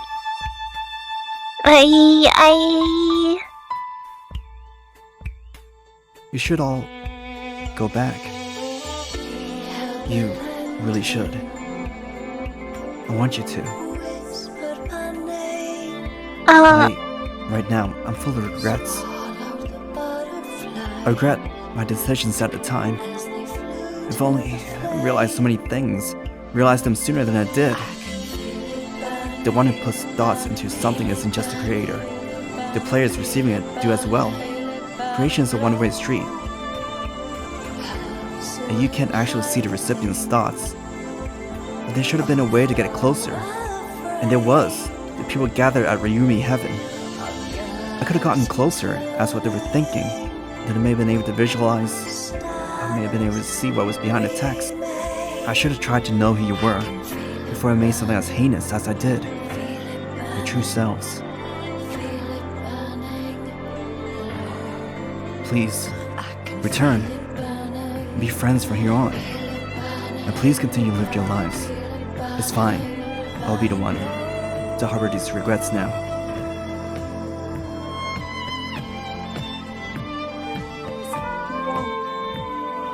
Imeon. I said I won't, Michelle. That was one more thing that I was keeping from you. I said this before, that I made my game cloud yours that I like. I was talking about Giselle. What? I made it for her. I had weird feelings for her for some time now. And I was the one who told her about your games. The friend she mentioned all the time. That was you. Yeah, it was. I didn't want to imagine her ever in a relationship with someone else, with another man. Even though I knew that time of servants all comes. I wish it so badly for it to never happen. I wanted her all to myself. But I knew that wasn't fair for me. And I was kind of feeling between those conflicted emotions. But then it appeared to me. And it was you. I thought you had her. And you were her boyfriend. With me one step back, I could essentially keep watch over her with a smile. Anyway, that's how it is. I thought of you as one of a kind friend. I had never met you, or even seen your face, but you were a valuable enough friend that I could pass the girl love over to you. Imeon. And now, my friend, and Girl Love.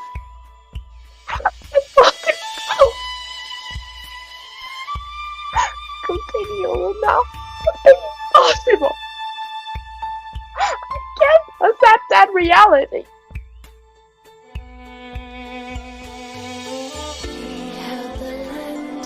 Is that so? Then you're saying you too will enter the forest suicidal? Yes, I am. No! You can't.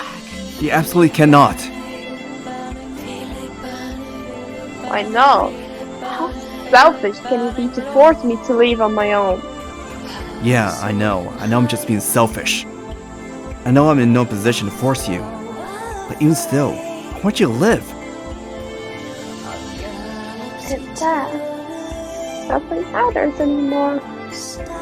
We both get to disappear. And not worry about anything anymore. Forever. Yes, that's so wrong. You don't need to concern yourself with me. Everything will be gone. No, leave something behind. You can do it. You have the talents to do it. Do you remember our argument from before? I told you that even if a lot of people have something, you can't say it truly exists if it doesn't stay within their hearts. I did say that. Yeah. But, like you said, there's only a way for me to tell myself I was in the right. My own works aren't received by the masses. But I kept wishing that they had more meaning. At least more than things that the masses liked. But in the end, I think a lot of things people enjoy definitely do have meaning. I'm sure that if the game was made with her in your heart, no one would have thought that was a fun game. Because there was that driving force behind its creation. It became one that people talked about.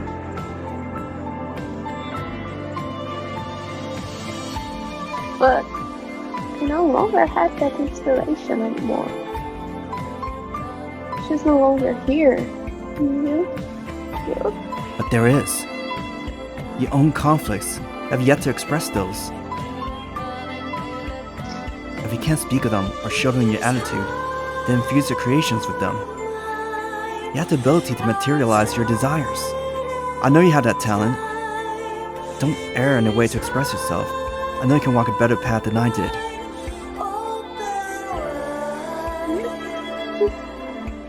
Say that in fact.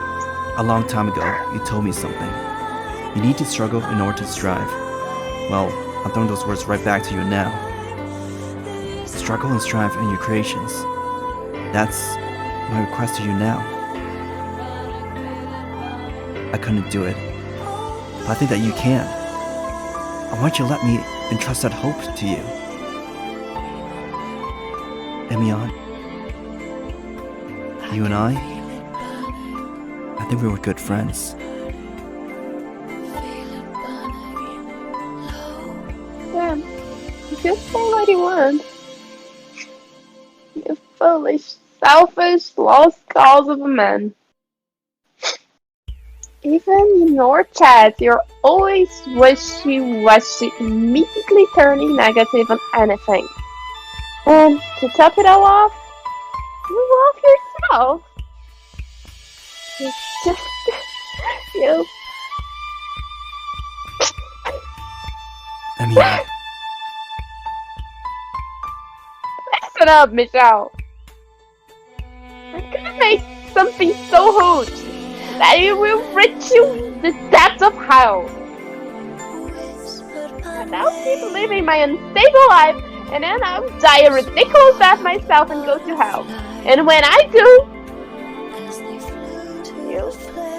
you tell me what you thought about it, okay? Yeah. You bet, I will. You're just an idiot. Imeon groaned those final words to me, then turned away and walked towards the others, displaying his intention to return to the other side. And the fairy? No, the retainer of God, and spoke slowly. So you have decided. Yeah. Yeah. It is so.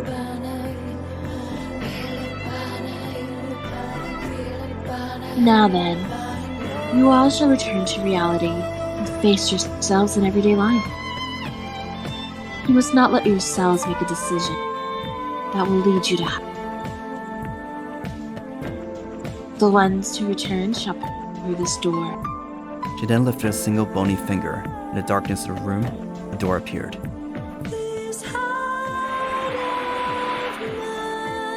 Her finger then pointed straight, urging the three of them on.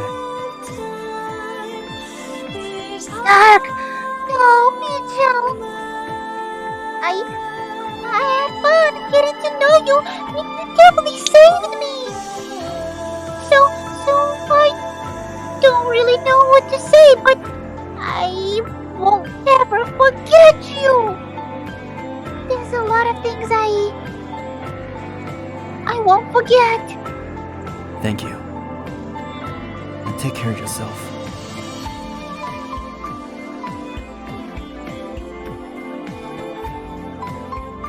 We have to part too soon after becoming friends.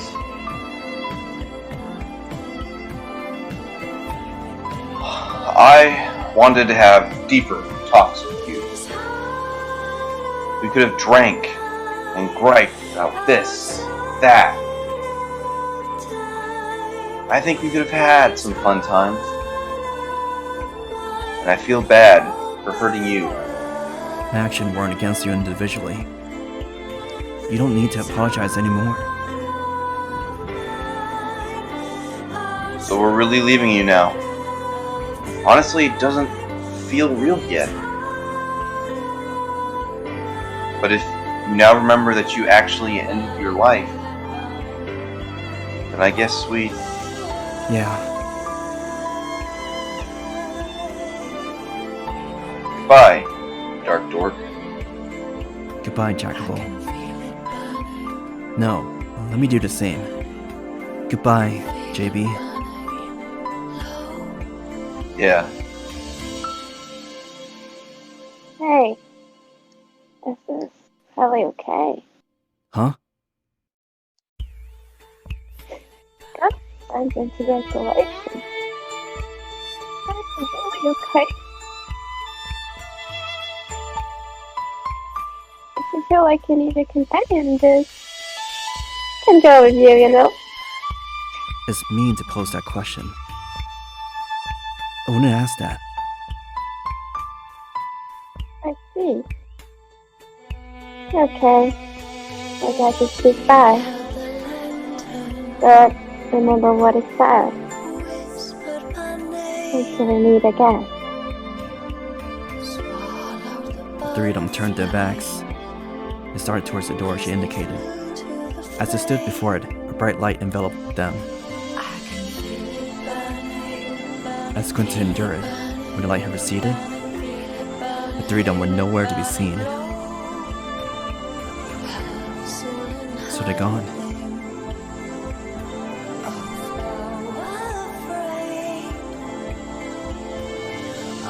Yes. All that remains now is to guide some. Oh.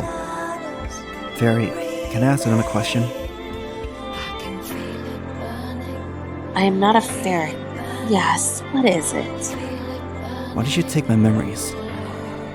There should be some rules that you have to follow. Where the matter may be, for what purpose, is essential, you said. I don't think you would take my memories without a reason. Indeed. As decreed, those who commit suicide can never be forgiven. I must remain in hell for all eternity. However, not just past. Compared to before, those who have fallen to the fourth side of it. We thought to expand our issue slightly. To consider whether all must be fair. Your soul, at some point, may be able to be freed from hell.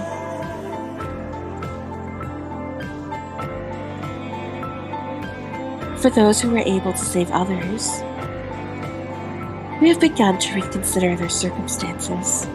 So, the reason you took my memories.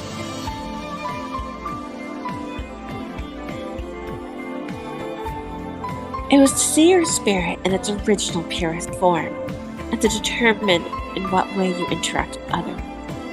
So that's why. Not only them, but for me, you gave me a chance to be saved. Well, such is my duty. I suppose I should say thank you. It is not safe. You are still going to hell, as I've already said. Yeah, I got that. But let me ask another question. Every once in a while, there are some odd comments on the Ryumi Heaven forums. It looks like spam. Was that you? Yeah, I interfered electronically and attempted to convince those who did that. However, your electronic medium is rather difficult for me. Convince us. Something the matter? No, it's just kind of scary thinking about it now. And one more thing. You draw this out. But very well. What'd you think of Fairy House's song?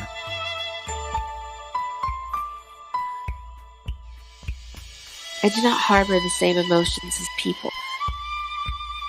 I cannot speak for its emotional qualities. But, yes, I think the song is able to leave something with a listener. I see. Thank you. That's enough for me. Now onward, to Seventh Lair. She bowed her head deeply and held out her hand. Knowing she was indicating for me to take it, I reached out. And then my world crumbled. I heard rumbling sounds, the floor collapsed, and the walls came crashing down. Without a doubt, I was falling. Falling into darkness, with no bottom in sight. Just falling, falling, falling. And in the next moment, a white light scorched my eyes. Beyond it, I could make out a girl with long hair. Her body seemed draped in silk, like an angel. I couldn't make out the details of her face or body. All I knew was that something utterly pure was before me. She grazed my cheek with her finger. It gave me a gentle kiss on the lips. It all felt so familiar, like something I loved dearly. My motivation, my everything. But after a brief moment together, she went up, and I down. As if both heaven and earth tore her away, she disappeared.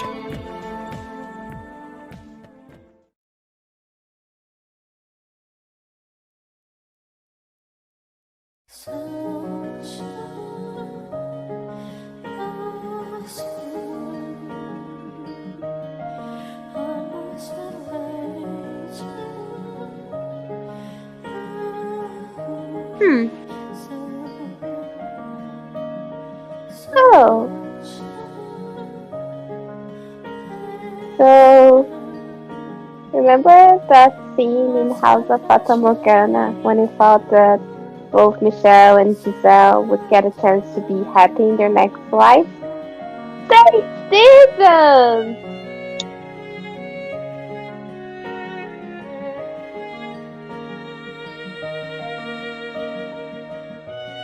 Well, that did not end the way I thought it was going to end. Same. And the angel is spamming the forum. Well, every time Alexa glitches, I will now blame the angels. It's probably their fault. The angels, yes, Yep. do it. Damn angels always interfering where they should be. Their fault I couldn't flash the device today. They were interfering to save me somehow.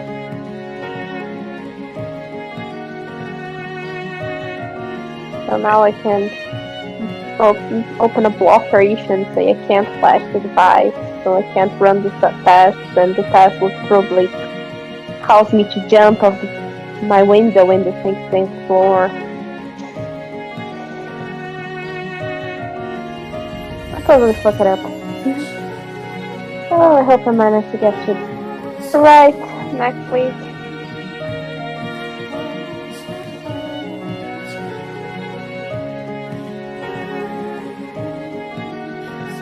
Man, I didn't expect that ending. It was good. Tragic. But gotta give it to the creativity. What I think is what I think is interesting is that Maria and Imeon were completely different characters in House of Fata Morgana, but they were kind of merged into this one character here. Yeah, but if the people were supposed to all be reincarnations, did their souls fuse?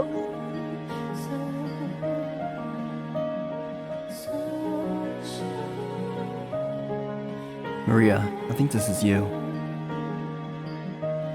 Me? Alright. I'll talk a little bit about what happened after. Firstly, we all awoke from Seventh Lair, and before too long, meet up again. The place, the haunts. Of course, it was to attend a certain individual's funeral. The funeral of the owner of Royal Yumi Heaven. He was known by his screen name, Cyanide, which, yeah, is a little corny. But he was an honest and pure man, and that's what led him to death. His real name was Michelle.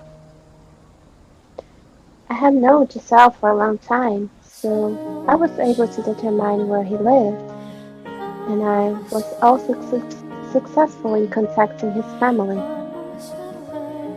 After I heard the day of the funeral, I contacted Pinky, Rose, and JB, since we're now connected online.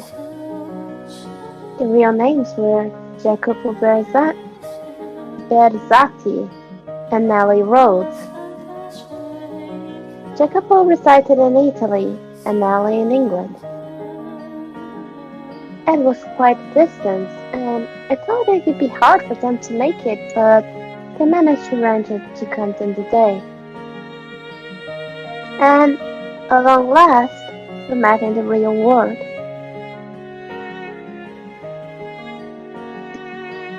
For our first offline meetup to be a funeral. Yes. Oh, it was Jacopo.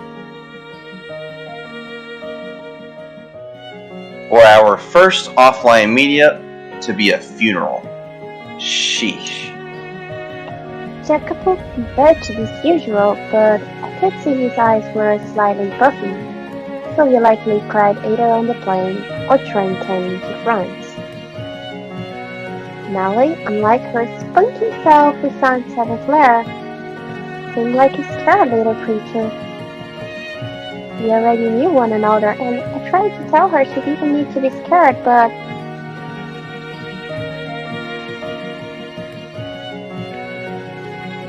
Nellie? It's scary with all these people here. It's been so long since I've been outside. Was how she replied. I'm surprised your parents gave you permission. A girl like you traveling all alone. I thought it out loud. I told them everything. I knew they wouldn't believe me about Seventh Lair, so not that part. I told them how I had a really good friend online and that he really helped me, but that now he's passed away. I told them honestly, and my mom understood. She even gave me travel money. She answered, looking shyly down at the ground. He stood before a small graveyard, or rather, looked at it from a distance. While the coffin was being lowered into the ground, there were relatives surrounding it. It wasn't an easy situation where a group of three like us, all different ages and nationalities, could just slide in and say we were friends. Maybe Seventh Lair was all a dream. That was the first thing I hoped for when I woke up. But that was an empty hope. He was dead, sure enough. in front of his computer with a knife in his wrist. They said he was found in a pool of blood. It must have been a ton of blood. Must have hurt too. What the hell did he do to himself? That's simply a jackass. All I could think of was what if he had given me his phone number. Or if when our text chat suddenly stopped, I found out where he lived. Maybe this all wouldn't have happened. I could have stopped him. I couldn't stop thinking about it. My problem was, to him of all people, I didn't want to expose my true self. That's why I never tried to speak face to face. But if I had overcome these issues and taken those steps, he may be alive today. Ah, damn it. What's done can never be undone. But the regrets kept facing me over and over. When I let my mind wander, I fell into an endless loop of what-ifs. No matter how final goodbyes and fairy house, there was too much inside me left in limbo. Their others had died. It wasn't only Michelle, the Dutch decapitator. As for him, when I searched for this Dutch decapitator online, a whole slew of information came up. Privacy on the internet, am I right? He was famous on some underground site, so once a serial killer like him went down, I guess it was only natural there would be this much info. He was found dead in an Amsterdam apartment with a woman. Well, more accurately, the woman had died from severe lacerations to the neck, and the man, the Dutch decapitator, had died of heart failure. Of course, we all knew his cause of death. But I mean, he died when he became a sacrifice to fight the demon lord. Who the hell would believe that? Alternatively, his soul was taken by a retainer of God. Both of those were invisible as explanations in reality. I didn't want to seem like I was crazy in some fantasy words, so didn't talk about it. Alright, so Seventh Lair is gone from the forums log. You can't download it anymore. I wonder if you two noticed. Oh, it was Jacopo.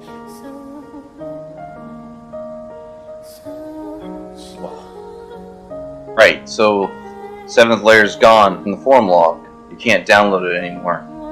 I wonder if you two noticed. Nellie and I both nodded to Jacopo's question. Seventh Lair was gone. Without a trace of that. There was no trace it was ever downloaded either.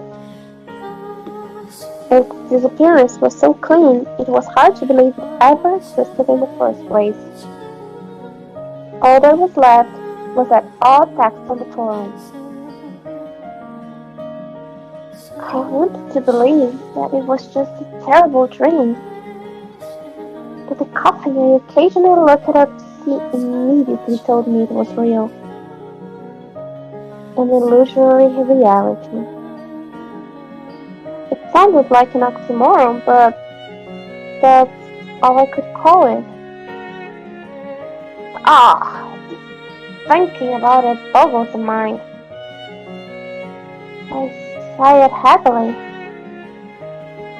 But then I gave an intentionally cynical smile. What disappeared wasn't just Seventh Lair. And what does that mean? The masterpiece that he made also disappeared completely. The video he recorded his suicide in also was never found in his computer. Nellie did her work. Nellie, who had been looking down this whole time, finally lifted her head and looked directly at us. The resolve in her eyes didn't match the timid girl we first met. Something that could be left. It's something that Michelle really regretted. It would have pained him to see it still there. In the same way you couldn't delete something you released to the world, you couldn't take back something that you had done. So, under normal circumstances, what Michelle did would have been denounced by everyone. But that not being the case was likely a small salvation for Michelle, who had been descending into hell. I didn't want to think that hardliner Barry could have such mercy, but that was probably the case. After the ceremony, the attendees heard the final prayer and dispersed. Seeing some of them cry made me happy that there were those who still loved him. I then bit my lip, swearing to myself that I wasn't going to give him the honor of crying for him. After the attendees had all left, we stood before his grave. We then offered him 3 lilies.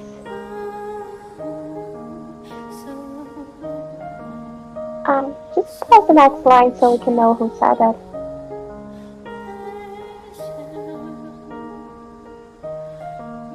Again, I guess.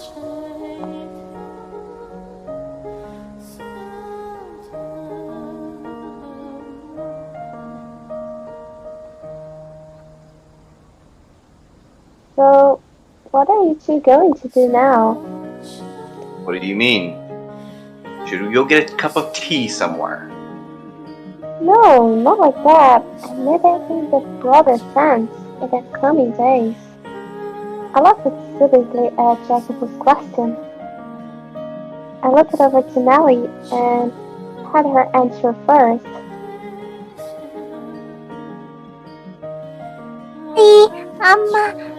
I'm changing schools and I want to get a totally fresh start. I might not be able to make any friends my age, but when I start, I can turn to you too, right? So I won't be afraid when I go. Jacopo's face then softened into a kind and understanding smile. Sheesh, dude, so this guy was capable of making your face like that this whole time?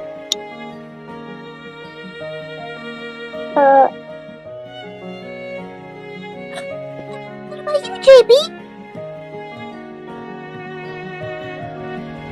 But what about you, JB? Nellie, instead of using Jacopo's screen name, look it up at him. Jacopo is slightly averted his eyes before mumbling an answer. I don't care what it is, but I'll look for a job somewhere. That has to come first. Don't lose hope along the way. The only thing you need to lose is that attitude. Oh, thanks for that.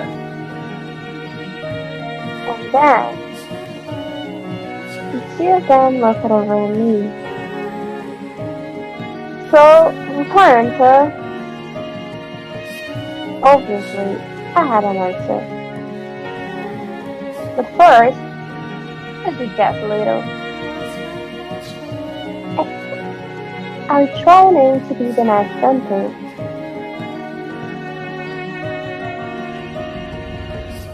Huh? What are you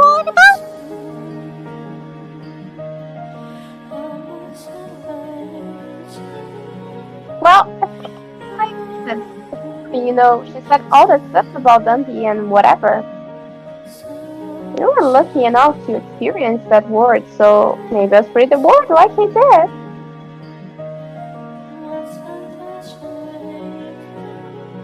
Think anyone would believe it in this day and age?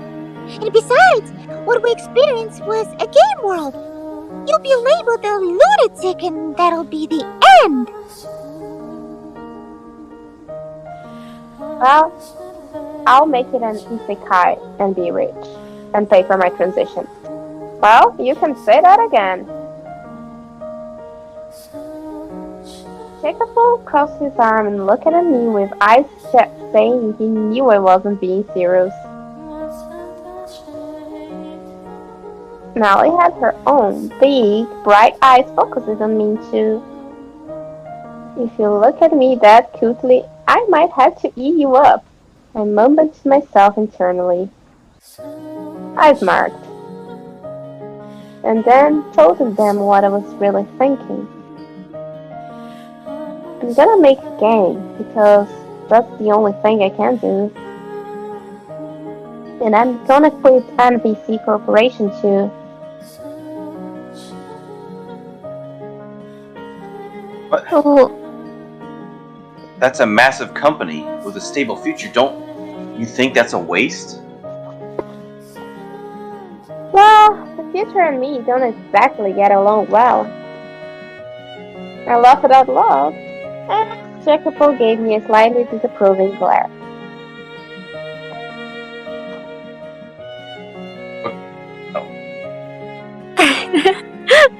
What kind of a game are you going to make? Something about your body? Nellie asked timidly. At her age, she surely had never come across someone like me before. It seemed like she was confused about how to ask about it. No, if I created something about that so literally, it would be well received. To do this right, you have to think of imaginary characters that everyone can latch onto, and then you slip in your own message in between. But yeah. Spring wind blew by, and stripping us of our emotional pain. I believe it was pushing us to pursue our dreams. I want to try and make it. I'll cast it into the wind and see whatever it will spell or not. Naturally, the title will be Seventh Lair.